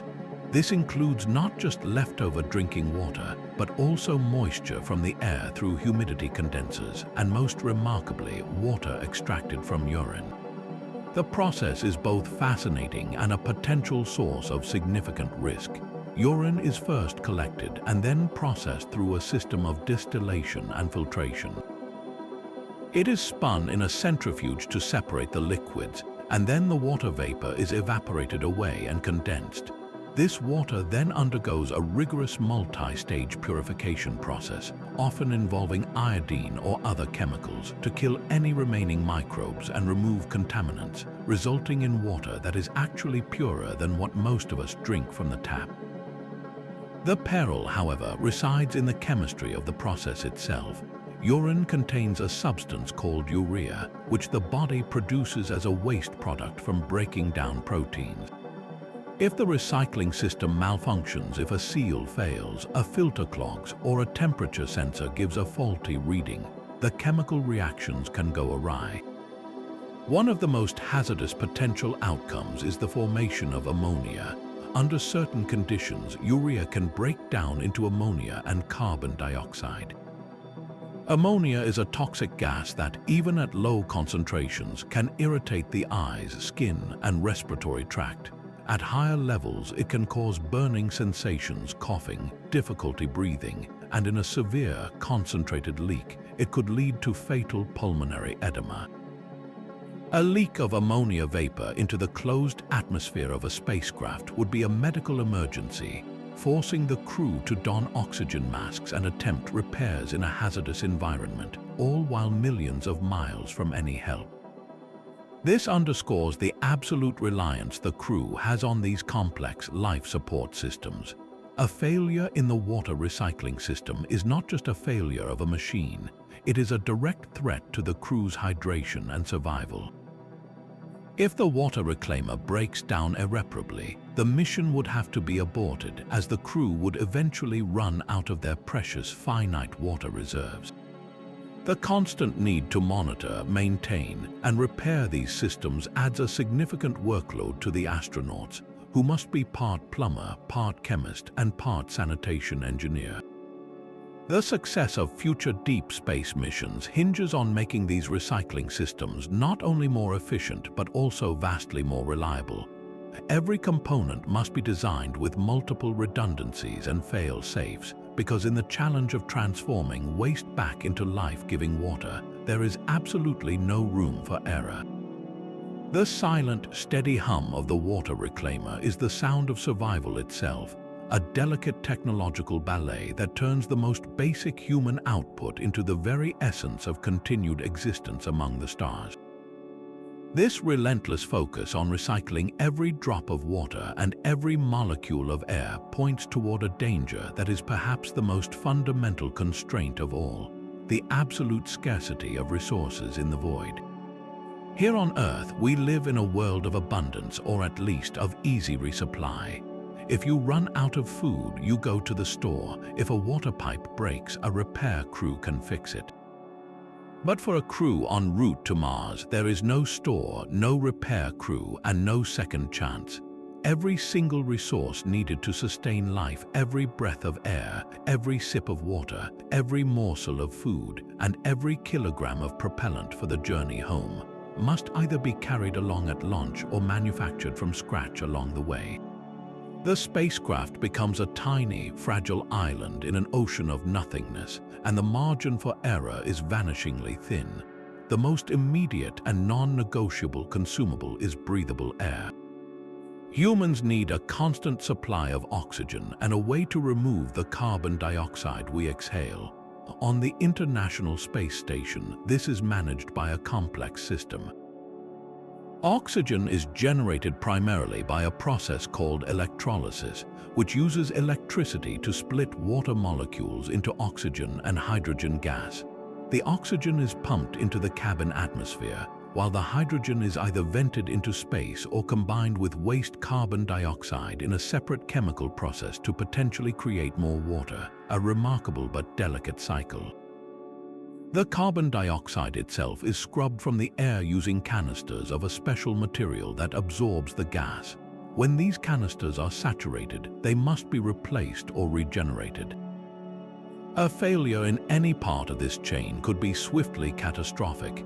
If the oxygen generator malfunctions, the crew has only the oxygen stored in pressurized tanks as a backup, a finite supply that would dictate an immediate abort of the mission if it could not be repaired. Conversely, if the carbon dioxide scrubbers fail, the gas would quickly build up to toxic levels. At concentrations as low as 3%, it can cause headaches, dizziness, and confusion. At higher levels, it leads to unconsciousness and death. The crew would be literally poisoned by their own exhalations, a silent, creeping threat in a sealed environment. This scarcity extends with equal severity to food and water. While we've discussed the dangers of water recycling, the challenge of food is equally daunting. The food for a multi-year mission cannot be all freeze-dried packets. The psychological benefit of fresh, varied meals is critical for morale, and the nutritional value of pre-packaged food degrades over time. This has spurred research into advanced life support systems that aim for a higher degree of closure. Scientists are experimenting with growing plants in space, not just as a food source but as a natural way to regenerate the atmosphere. Plants absorb carbon dioxide and release oxygen through photosynthesis, and they can purify water through transpiration. Imagine a small greenhouse module on a spacecraft producing fresh lettuce, tomatoes, or strawberries. This salad machine represents more than just a supplement to the diet. It is a miniature biome, a piece of Earth that actively contributes to life support. However, these systems are incredibly sensitive. A blight could wipe out the entire crop, a lighting system could fail, or the plants could succumb to the same stresses affecting the crew. Relying on such a system introduces a new layer of biological vulnerability to a mission that already depends on the flawless operation of countless mechanical parts. Beyond the needs of the crew, there is the voracious appetite of the spacecraft itself, fuel. A mission to Mars is not a simple one-way trip. It is a complex orbital dance that requires precise engine burns to leave Earth orbit, to correct the trajectory mid-flight, to enter orbit around Mars, and most critically, to blast off from the Martian surface and begin the journey home. There is no cosmic gas station. Every ounce of propellant must be calculated with excruciating precision. If a mission consumes more fuel than planned due to an unplanned trajectory correction or a less than perfect engine burn, the consequences are absolute. There may be no fuel left for the return launch, stranding the crew on another world with no possibility of rescue. This terrifying reality forces mission architects to design spacecraft with multiple, isolated fuel tanks and incredibly reliable engines, but it also highlights the immense risk of any deviation from the plan. A journey into deep space is a one-shot endeavor. a meticulously plotted course where the fuel gauge is not just an indicator, but a countdown clock on survival.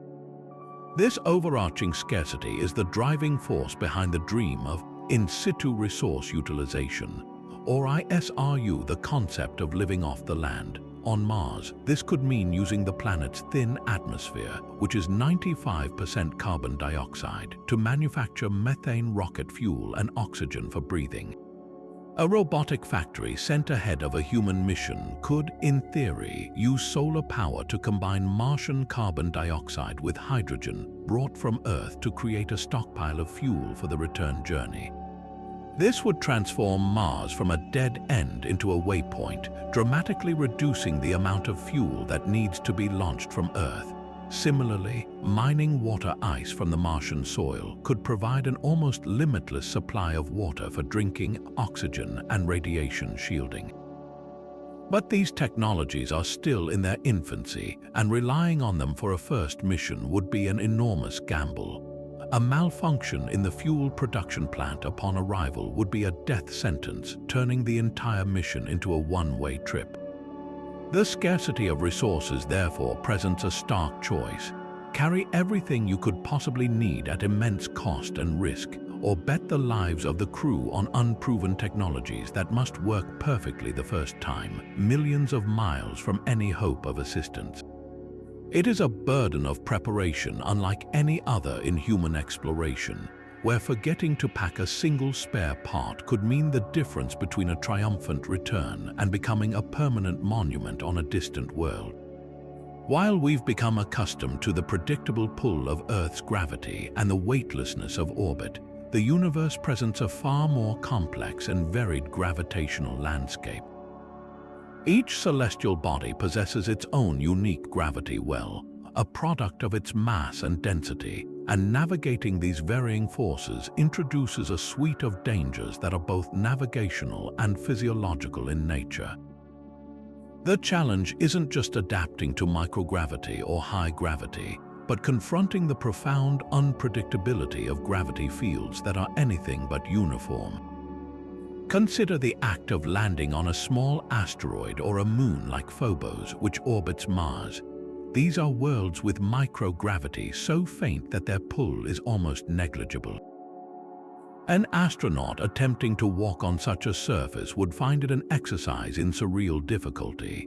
The slightest step, the most gentle push-off, could impart enough force to achieve escape velocity. Instead of walking, you would essentially be launching yourself into a low, slow arc that could take minutes to complete. But if that push is a little too strong, or if you stumble and lose contact with the ground, the consequence is absolute. There would be no swimming back to the surface. You would simply drift away, becoming a permanent satellite of the asteroid, or worse, being nudged into a trajectory that sends you spiraling off into the void of interplanetary space. Your life would depend entirely on the propellant left in your thruster pack, a finite resource that must be meticulously conserved. This isn't a theoretical danger, it's a central concern for any future mission aiming to study these small, resource-rich bodies. The protocols would have to be incredibly strict, likely involving tethers at all times and movements that are more akin to careful, deliberate pulls on handholds than anything resembling walking. On the opposite end of the spectrum lies the threat of high-gravity worlds. While we may not be sending humans to the surface of a gas giant like Jupiter anytime soon, larger exoplanets or even massive rocky super-Earths discovered in other star systems present a terrifying physiological challenge. Imagine a world with just twice Earth's radius but several times its mass. The surface gravity could be 3 or 4 times what we experience here. Under such force, the simple act of standing up would feel like carrying an incredibly heavy suit of armor. Every movement would be a monumental effort, straining muscles and crushing joints. The cardiovascular system would struggle desperately to pump blood against this immense pull, likely making it impossible to remain upright for more than a few minutes without losing consciousness. Our skeletons, evolved for 1G, might not be able to withstand the constant stress, leading to a rapid and catastrophic version of the bone deterioration we see in microgravity. And these are just the immediate effects. The long-term consequences of living in such an environment are completely unknown. Our technology would fare no better. A landing craft would need to be exponentially stronger to withstand the forces of entry and landing, and the amount of fuel required to achieve escape velocity from such a powerful gravity well would be staggering, potentially making round-trip missions impractical with current technology. Perhaps the most insidious gravitational danger, however, comes from bodies that are not perfectly round. Most planets and large moons settle into a spherical shape due to their own gravity, creating a relatively uniform gravitational field. But smaller asteroids and comets are often lumpy, potato-shaped chunks of rock and ice. Their gravity fields are not smooth and predictable, they are lumpy and chaotic. The mass distribution is uneven, with denser pockets of material creating localized gravity anomalies. For a spacecraft attempting to orbit such a body, this is a nightmare scenario. Standard orbital mechanics, which work perfectly around a sphere, break down. Instead of a stable, elliptical path, a spacecraft might be tugged and perturbed by these invisible pockets of stronger gravity. Its orbit could become unstable, decaying rapidly without warning and causing it to crash into the surface. Or it could be flung out of orbit altogether by a gravitational kick from an unseen mass concentration. This was a significant challenge for NASA's OSIRIS-REx mission to the asteroid Bennu. The spacecraft's initial surveys revealed a surface so rocky and a gravity field so weak and irregular that the planned touchdown procedure had to be completely redesigned. The risk was that the spacecraft could sink into a pit of loosely packed gravel or be thrown off course by a tiny gravity variation, turning a precision sample collection into a catastrophic collision. Navigating around these irregular bodies requires incredibly detailed mapping and constant minute adjustments, a high-stakes dance in a gravitational field that is full of hidden traps. While we have already explored the vast, storm-like ejections of coronal mass and the steady drizzle of galactic cosmic rays, there is another solar threat that operates with the speed and precision of a sniper rifle, the solar particle event. Think of a solar flare not just as a flash of light, but as the trigger for a gun.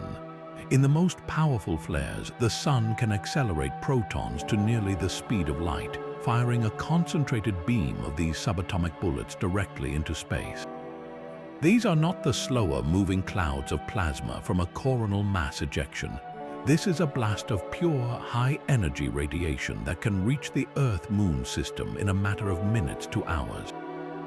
For any human or machine in its path, the difference is between a weather warning and a sudden, incoming barrage. The lethality of these proton storms cannot be overstated. While galactic cosmic rays are a persistent background risk, a severe solar particle event delivers an acute, rapid-onset radiation dose that can be immediately dangerous to life. An astronaut caught outside the protective shielding of their spacecraft during such an event, for instance, conducting a spacewalk to repair an external module, would have little defense. These high-energy protons can penetrate a spacesuit with ease, depositing their destructive energy directly into the astronaut's body. The effects would be swift and severe, leading to symptoms of acute radiation sickness within hours, intense nausea, vomiting, debilitating fatigue, and a collapse of the immune system. A single, unshielded exposure to a major solar particle event could deliver a dose sufficient to be fatal, or at the very least, cause long-term health consequences so severe that it would end an astronaut's career. This is not a cumulative risk, it is a clear and present emergency. This immediacy is compounded by the terrifyingly short window of warning. While we can monitor the sun for signs of activity, predicting exactly when a flare will erupt and release a significant proton storm is an immense challenge. Once a flare is observed, the radiation can be upon an orbiting station or a lunar outpost in as little as 20 minutes.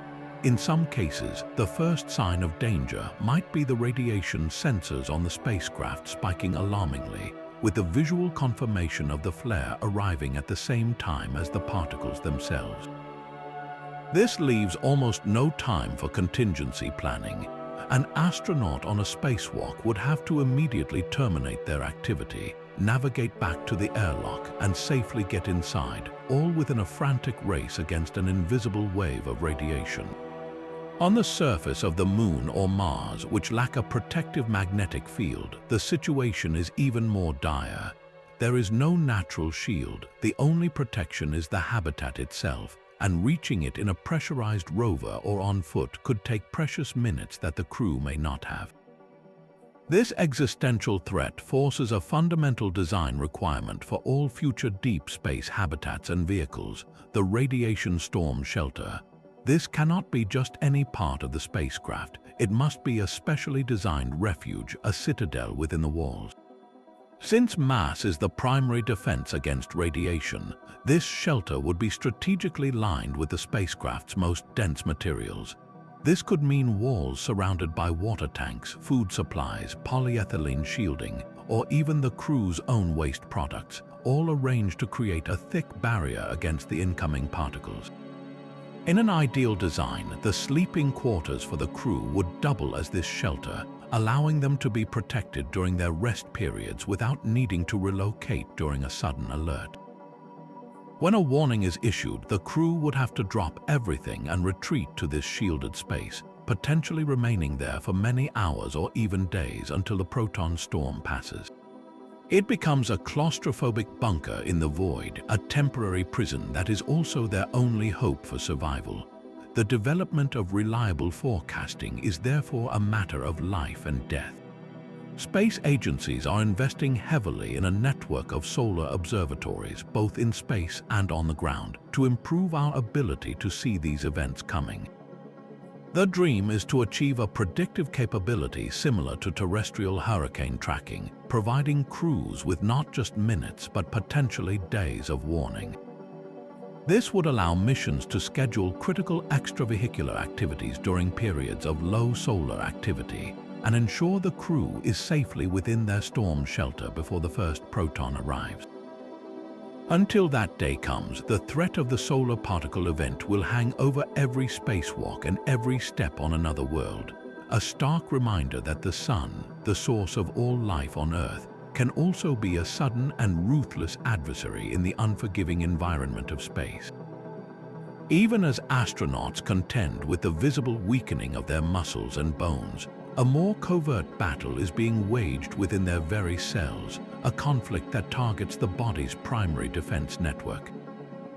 The immune system, that sophisticated army designed to protect us from pathogens, undergoes a troubling transformation in the space environment.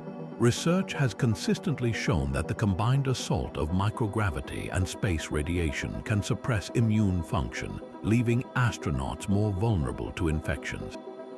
This isn't a minor inconvenience, it's a systemic weakening of their biological defenses at a time when they are most isolated from advanced medical care. Imagine the human body as a fortress. On Earth, the walls are high, the guards are vigilant, and the internal communications are swift. But in space, those walls seem to lower, the guards become lethargic, and the communication lines between different parts of the immune army become garbled and slow. At the cellular level, the changes are both profound and peculiar. Studies of astronauts before, during, and after their missions reveal that certain key immune cells, particularly T cells and natural killer cells, which are crucial for identifying and destroying infected or cancerous cells, show a marked decrease in their effectiveness. It's as if these frontline soldiers are having trouble recognizing the enemy or mounting a vigorous attack. The problem appears to be twofold. First, microgravity itself seems to disrupt the normal signaling pathways that immune cells use to communicate and activate. On Earth, the constant pull of gravity influences how cells move and interact with each other. In its absence, this fundamental cellular dance is altered, leading to a kind of confusion within the immune system's chain of command. Second, the chronic stress of spaceflight, driven by factors like radiation exposure, confinement, and disrupted sleep, floods the body with hormones like cortisol, which are well known for their immunosuppressive effects. The body, under this constant strain, essentially downgrades its immune response, treating it as a non-essential system in order to conserve energy for more immediate survival needs. This suppression creates a dangerous paradox. Astronauts are not living in a sterile bubble. They bring their own microbiome with them, the collection of bacteria and viruses that naturally live in and on our bodies. In the cramped, closed environment of a spacecraft, these microbes are also shared among the crew. Under normal circumstances, a healthy immune system keeps these latent passengers in check. But when immune vigilance falters, opportunistic infections can flare up. A simple cold sore caused by the herpes virus can become a persistent and painful problem. More alarmingly, there is well-documented evidence of latent viruses reactivating in astronauts. The varicella zoster virus, which causes chickenpox in children and remains dormant in the nerves, can reawaken as shingles, a painful and debilitating condition. Epstein-Barr virus, responsible for mononucleosis, also shows signs of reactivation. This means an astronaut could suddenly fall ill from a virus they contracted decades earlier, a threat that had been silently sleeping within them until the unique stresses of spaceflight gave it a chance to strike. The implications for a long-duration mission, such as a 3-year voyage to Mars, are deeply concerning. An outbreak of illness in a small, isolated crew could be catastrophic. There are no hospitals to visit, no possibility of evacuation, and limited medical supplies. A case of shingles could incapacitate a key crew member, jeopardizing their ability to perform critical tasks. Even a common cold, which might be a minor nuisance on Earth, could spread rapidly through the entire habitat, and with weakened immune systems, it could lead to more severe complications like pneumonia. The medical kit on board would have to be a miniature pharmacy, equipped with a wide range of antibiotics and antiviral medications, but diagnosing the specific pathogen and administering the correct treatment would fall to the crew themselves, who may have only basic medical training. This hidden vulnerability transforms every sniffle and every ache into a potential mission-critical event. To combat this, scientists are exploring countermeasures that go beyond just packing more medicine. Research is underway into nutritional supplements that could bolster the immune system, such as specific probiotics or antioxidants.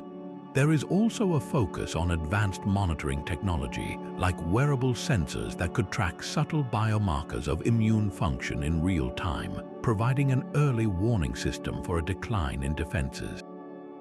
Perhaps the most promising avenue is the development of automated, onboard lab equipment that could analyze a drop of an astronaut's blood to quickly identify a pathogen, allowing for rapid and targeted treatment. Understanding and mitigating this invisible deterioration of the immune system is not just about preventing illness. It is about ensuring that the explorers who venture into the deepest reaches of space have the biological resilience to survive the journey and complete their historic work. Their greatest challenge may not be the vast emptiness outside their spacecraft, but the silent, internal battle being waged within their own bodies. After navigating the invisible threats to our immune systems, we now confront a danger that is visceral, primal, and utterly terrifying in its manifestation: the peril of fire. On Earth, fire is a force we understand. We know its behavior, its patterns. We see flames climb upward in a familiar teardrop shape, drawn by the rising hot air of convection. We have the option to run, to escape, but inside the sealed, oxygen-rich metal tube of a spacecraft, all those familiar rules are torn up and rewritten. Fire in microgravity is an alien entity, and its unique behavior makes it one of the most feared emergencies in all of spaceflight. The most fundamental change lies in the absence of buoyancy. In a gravity field, hot air rises because it is less dense than the cooler air around it. This creates the convection currents that give a flame its upward-reaching shape and that carry heat and fresh oxygen to the fire, allowing it to grow and spread. But in the weightlessness of orbit, hot air does not rise. It simply expands outward in all directions, remaining where it is. Without convection to shape it, a flame behaves completely differently. Instead of a pointed, dancing cone, a fire in microgravity forms a small, stationary, and eerily beautiful blue sphere. It hovers near its fuel source, a deceptively calm-looking ball of combustion. This spherical flame is actually far more efficient and burns at a lower temperature but with a more complete combustion process. The real horror, however, is not the flame itself but how it spreads.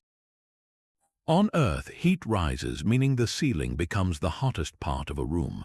In a spacecraft without convection, heat does not travel upward, it accumulates everywhere at once. A small fire can rapidly superheat the entire volume of a module, making the very air unbreathable and turning every surface into a potential ignition point. The fire doesn't spread in a predictable direction. It can smolder and then suddenly flash over in an instant, engulfing the entire compartment. This alien behavior renders our most basic firefighting instincts not just useless but dangerously counterproductive. On Earth, you might aim a fire extinguisher at the base of the flames, but in microgravity, where the fire is a sphere, there is no base to target. The traditional method of putting the wet stuff on the red stuff is fundamentally flawed. More critically, the lack of gravity means that using water from a standard extinguisher would be disastrous. The water would not stream toward the fire, it would simply form floating, shimmering globules.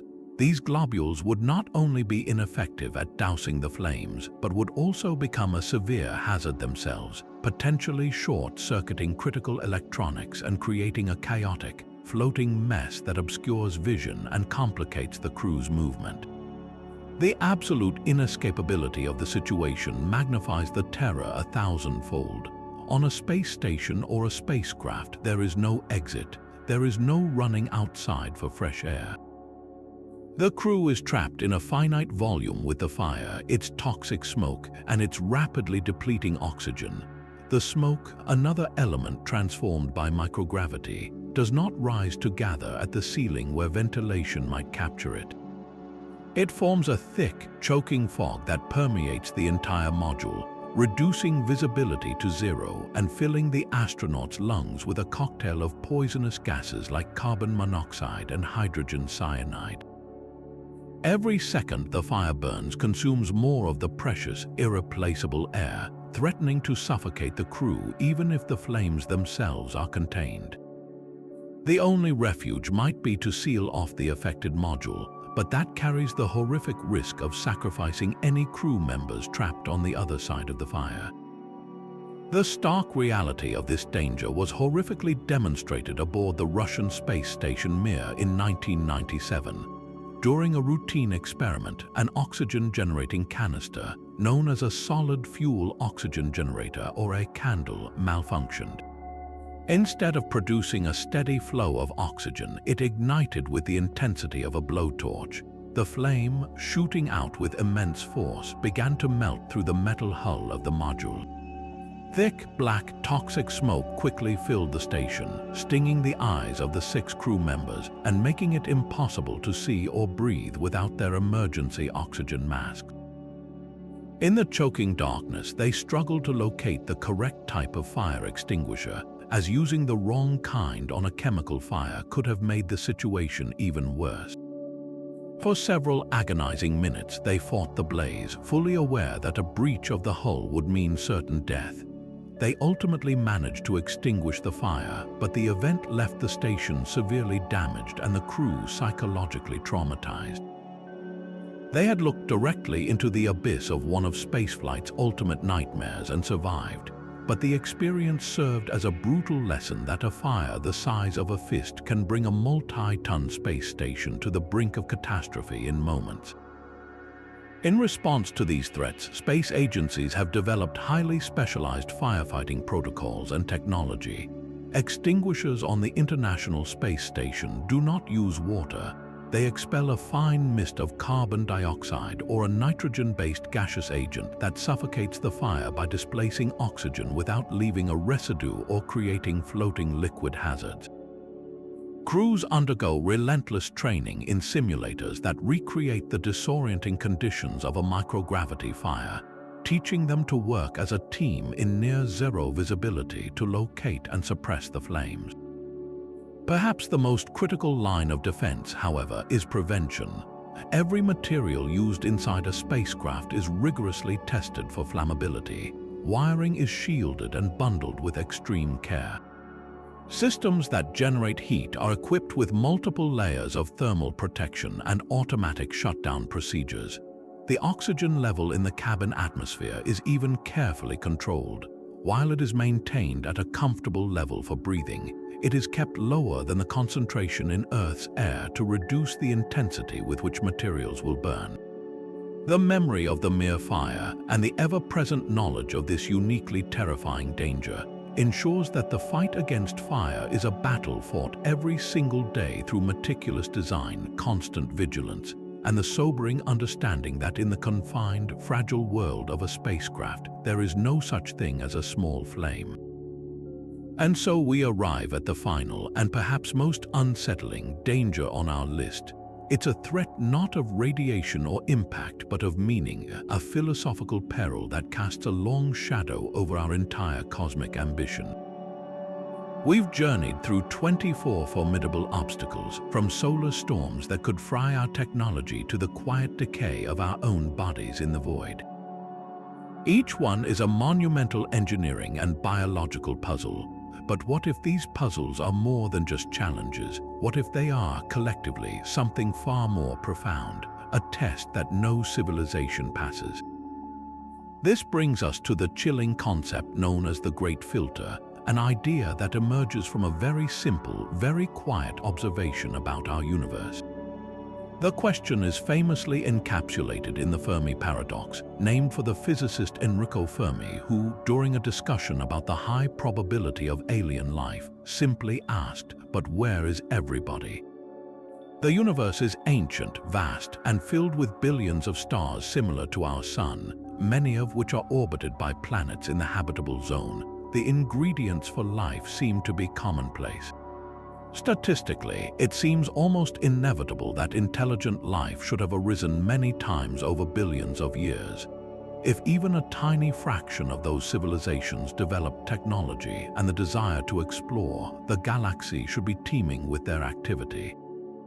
We should see evidence of sprawling interstellar empires, or at least hear the faint whispers of their communications. And yet, when we gaze into the cosmos, we are met with an overwhelming and deeply puzzling silence. The universe appears to be a magnificent but empty stage. The Fermi Paradox highlights this stark contradiction between the high probability of extraterrestrial intelligence and the total lack of any observable evidence for it. The Great Filter is a proposed solution to this paradox.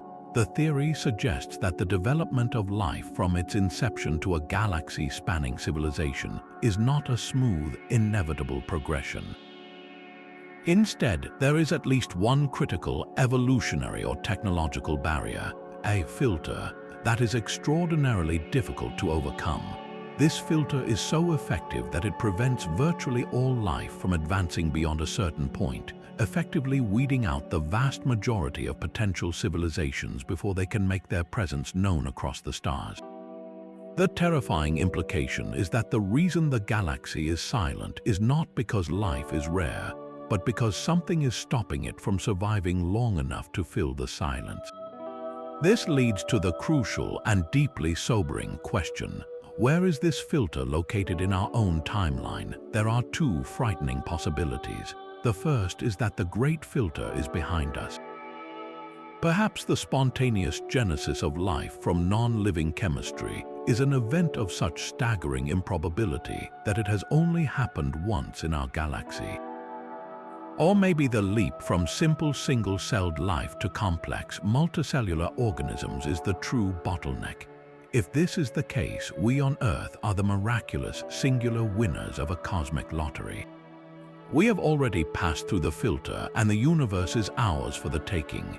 This is an optimistic, though lonely, scenario, the more disturbing possibility, and the one that constitutes our 25th hidden danger, is that the great filter lies ahead of us.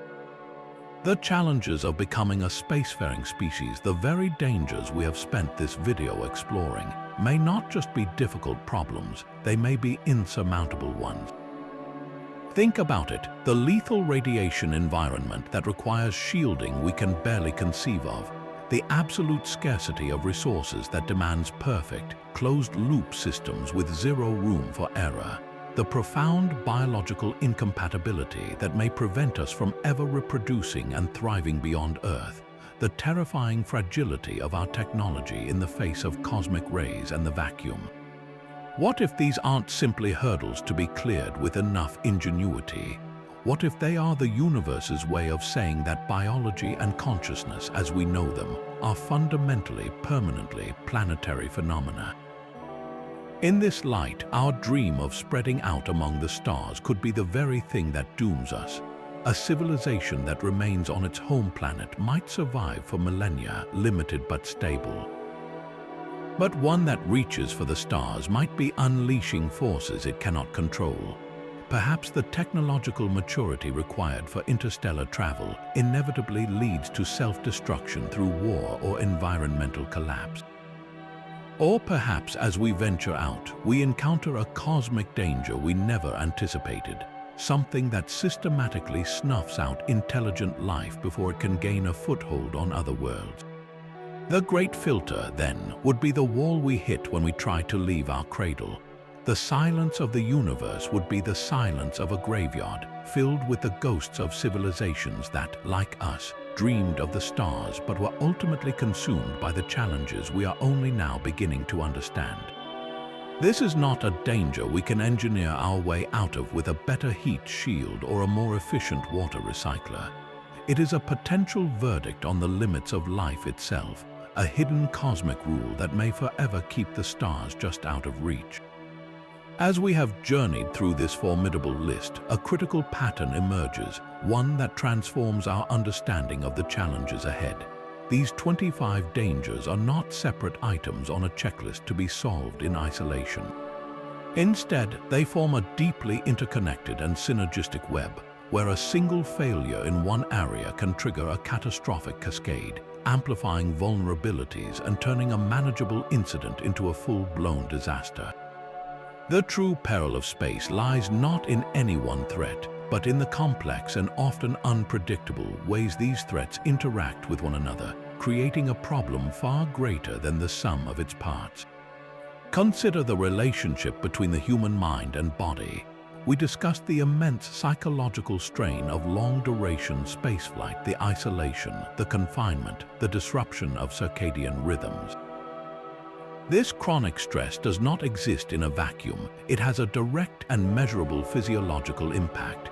When the brain is under constant pressure, it floods the body with stress hormones like cortisol, which are well known for their suppressive effect on the immune system. Now, layer that onto an immune system already being subtly degraded by the constant bombardment of galactic cosmic rays and the strange effects of microgravity on cellular function. The psychological danger and the biological danger are not two separate problems.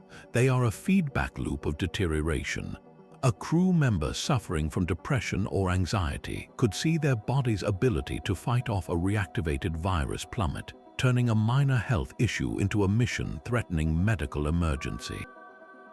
The solution, therefore, cannot be just better shielding or more effective medications. It must include robust psychological support systems and habitat designs that actively promote mental well-being, because the health of the mind is inextricably linked to the health of the body. This interconnectedness extends with terrifying efficiency to the technological realm. Imagine a relatively minor technical failure, a malfunction in a spacecraft's thermal control system. A single pump fails, and suddenly the complex balance of heating and cooling is lost. Temperatures begin to climb. This overheating could stress adjacent electrical systems, causing a power regulator to fail. That power fluctuation might, in turn, create a voltage spike that induces a single event upset in a critical computer, flipping a bit and sending an erroneous command to the life support system. Now the carbon dioxide scrubbers shut down unexpectedly. As the CO2 levels rise, the crew begins to experience headaches and confusion, impairing their ability to diagnose and repair the original pump failure. The rising heat and toxic air create a state of panic, further clouding judgment. What began as a single, faulty component has now triggered a cascade that threatens the oxygen supply, the mental acuity of the crew, and the integrity of the ship's electronics.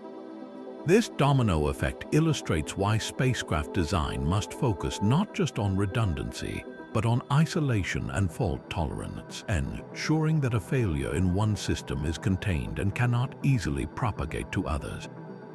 This holistic view forces us to confront the ultimate example of synergy, the human body itself as an integrated system.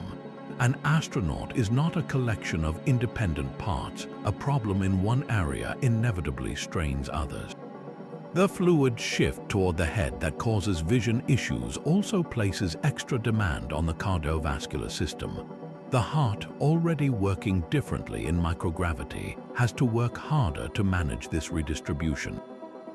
If an astronaut's heart is stressed, their ability to withstand the high G forces of re-entry is compromised. Similarly, the muscle atrophy and bone loss we detailed are not just issues of strength, they impact the cardiovascular system.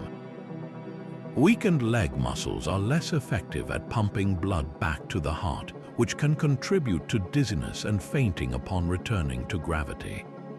Every physiological change echoes throughout the entire body, meaning a countermeasure for bone loss must be evaluated for its impact on vision, and a drug to help with sleep must be checked for side effects on the immune system.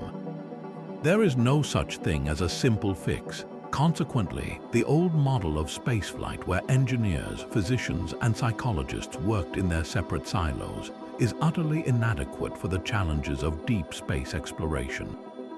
Mastering this new frontier demands a radical, integrated approach to risk management. It requires mission architects who think in systems, who understand that the design of a radiation storm shelter must also consider the psychological impact of confinement, and that the choice of materials for a water recycling unit must account for their flammability in a microgravity fire. Solving the puzzle of long-term space habitation is not about finding 25 individual solutions. It is about untangling a single, incredibly complex knot where every pull on one strand tightens or loosens several others. Our success will depend on our ability to see the entire web of danger and to innovate in ways that strengthen the entire system, recognizing that the greatest danger we face may be our own failure to appreciate just how profoundly connected these perils truly are. Confronted with this daunting web of interconnected threats, you might wonder if the dream of deep space exploration is an impossible one. But this is where the story takes a turn from sobering reality to inspiring ingenuity. The very act of identifying these dangers has ignited a global surge of innovation, a concerted effort to engineer our way through the void. Scientists and engineers are not simply accepting these limits, they are devising brilliant and sometimes astonishingly simple solutions to bend the hostile environment of space to our will. One of the most active frontiers of research is the quest for better radiation shielding. The traditional approach of using thick slabs of metal like aluminum or lead is often counterproductive, as heavy nuclei in these materials can actually spawn secondary radiation when struck by galactic cosmic rays. The new generation of shields is far more clever. One promising concept involves using the spacecraft's own water supply as a barrier. Water, rich in hydrogen atoms, is exceptionally effective at blocking space radiation without producing significant secondary particles. Imagine the walls of a crew compartment being lined with tanks holding the water needed for the mission. This dual-use system provides both a vital resource and a protective sheath, turning a consumable into a life-saving buffer. Even more futuristic is the idea of active shielding, which sounds like it's straight out of science fiction. The concept is to create a miniature version of Earth's magnetosphere around the spacecraft. By generating a powerful magnetic field or an electrostatic charge, these systems would deflect incoming charged particles away from the hull, just as our planet's magnetic field does on a grand scale. While the energy requirements for such a system are currently immense, research into superconducting magnets and more efficient power sources is steadily making this a plausible and incredibly elegant solution for protecting crews on long journeys.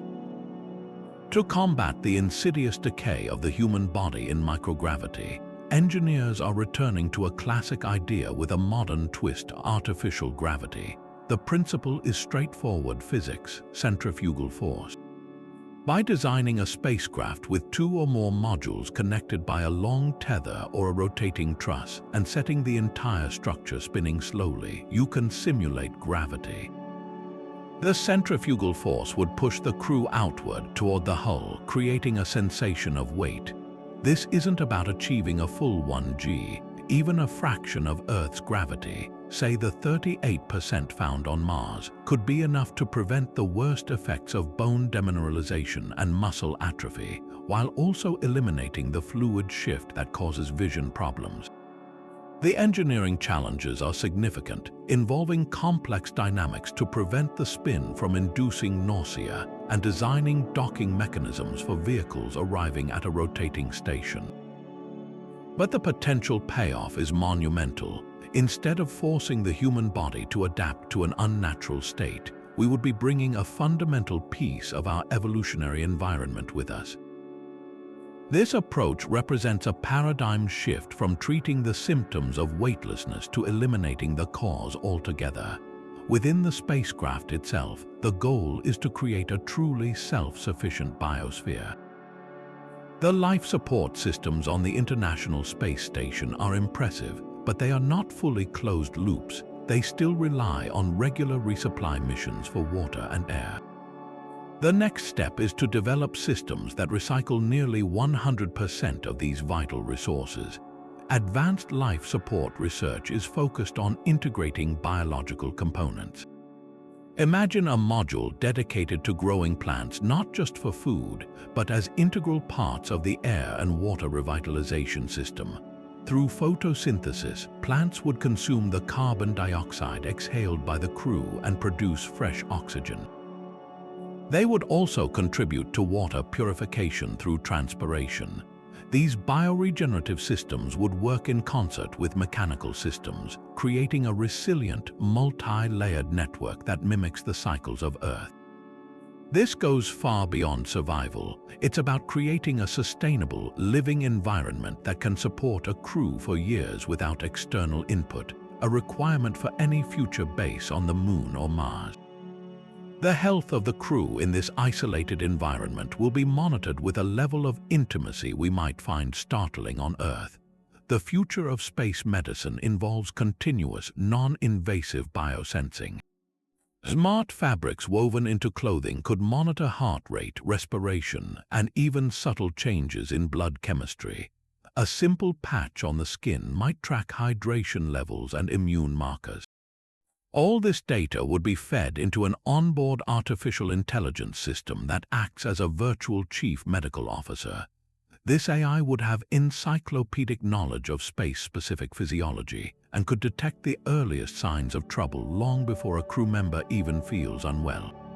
It could flag a slight dip in bone density readings, suggest a personalized adjustment to an exercise regimen, or alert the crew to a potential reactivation of a latent virus. In a medical emergency, this AI could guide a non-physician crew member through a complex procedure with augmented reality overlays, displaying precise instructions directly onto the patient's body. This fusion of biotechnology and artificial intelligence transforms the spacecraft from a mere vehicle into a proactive partner in health, a sentient guardian watching over the well-being of its inhabitants. Perhaps the most critical evolution is in the very nature of mission control.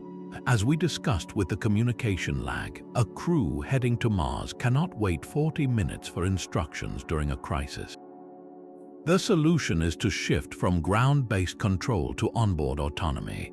Future deep space vehicles will be equipped with incredibly sophisticated AI capable of autonomous problem-solving. This isn't about replacing human judgment, but augmenting it with a superhuman capacity for data analysis. If a sensor detects a minor pressure drop, the AI could instantly cross-reference data from 1,000 other sensors, run simulations of potential leak locations, and present the crew with a prioritized list of actions all within seconds. It could manage the complex power grid, optimize trajectory corrections, and even conduct automated repairs using internal robotics. The crew, freed from the burden of constant micromanagement, becomes a team of high-level decision-makers focused on exploration and scientific discovery, while the AI handles the intricate dance of keeping the ship alive. This represents the ultimate engineering solution to the dangers of space, not just building tougher walls, but creating a smarter, more responsive, and deeply integrated system where human intelligence and artificial intelligence work in concert to navigate the countless perils of the cosmic ocean. These efforts prove that for every hidden danger the universe throws at us, human creativity is already crafting a key to unlock the door. And so, we have navigated a vast and formidable landscape of cosmic perils, from the sun's furious particle storms and the relentless drizzle of galactic radiation to the orbital minefield of space debris and the profound biological betrayal of our own bodies in microgravity. We have confronted the silent killer of vacuum exposure, the disorienting clash of sensory input that causes space sickness, and the alien nightmare of fire in a weightless environment. We have grappled with the psychological toll of extreme isolation, the fragile balance of our life support systems, and the chilling possibility that the universe itself may present a filter too great for any civilization to pass. Each of these 25 dangers stands as a stark reminder that space is not a welcoming new ocean, but the most hostile and unforgiving environment humanity has ever dared to enter. Yet, this journey through the shadows is not meant to discourage us, but to arm us with the most powerful tool we possess, knowledge. To ignore these risks would be the height of folly, a romanticized leap into the unknown destined for tragedy.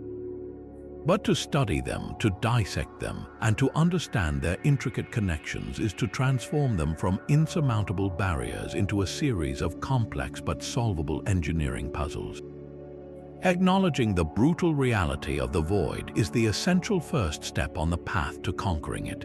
Every one of these dangers has sparked a corresponding wave of human ingenuity, from the development of radical new shielding technologies and the design of artificial gravity stations to the creation of closed-loop life support systems and intelligent spacecraft that can think for themselves. The struggle against these perils is not a sign of weakness. It is the very engine of progress, pushing the boundaries of science and technology in ways that benefit us all. This enduring spirit of exploration, fueled by clear-eyed courage rather than blind optimism, is what has always propelled humanity forward. The desire to explore is woven into our DNA, a fundamental drive to push beyond the horizon, to see what lies over the next hill. The challenges of space are simply the greatest expression of that ancient calling. They force us to be smarter, more resilient, and more collaborative than ever before. Overcoming them is not just about planting a flag on another world. It is about ensuring the long-term survival and flourishing of our species. By learning to live and thrive beyond the safe cradle of Earth, we create a backup for humanity itself, protecting the light of consciousness from any single planetary catastrophe. This grand endeavor connects us to every explorer who ever sailed into uncharted waters, every pioneer who ever set out for a new frontier. It is a testament to our refusal to be defined by our limitations. We are standing at the threshold of a new chapter in the human story. The road ahead is undoubtedly perilous, but it is a road we are now mapping with open eyes. The hidden dangers are being brought into the light, and with each one we understand, we take another step toward the stars. We would love to hear your thoughts on this incredible journey. Which of these 25 hidden dangers surprised or fascinated you the most? Was it the eerie reality of microgravity fire, the philosophical chill of the Great Filter, or the silent internal battle against bone loss and a weakened immune system? Let us know in the comments below if you found this deep dive into the mysteries and challenges of the cosmos compelling.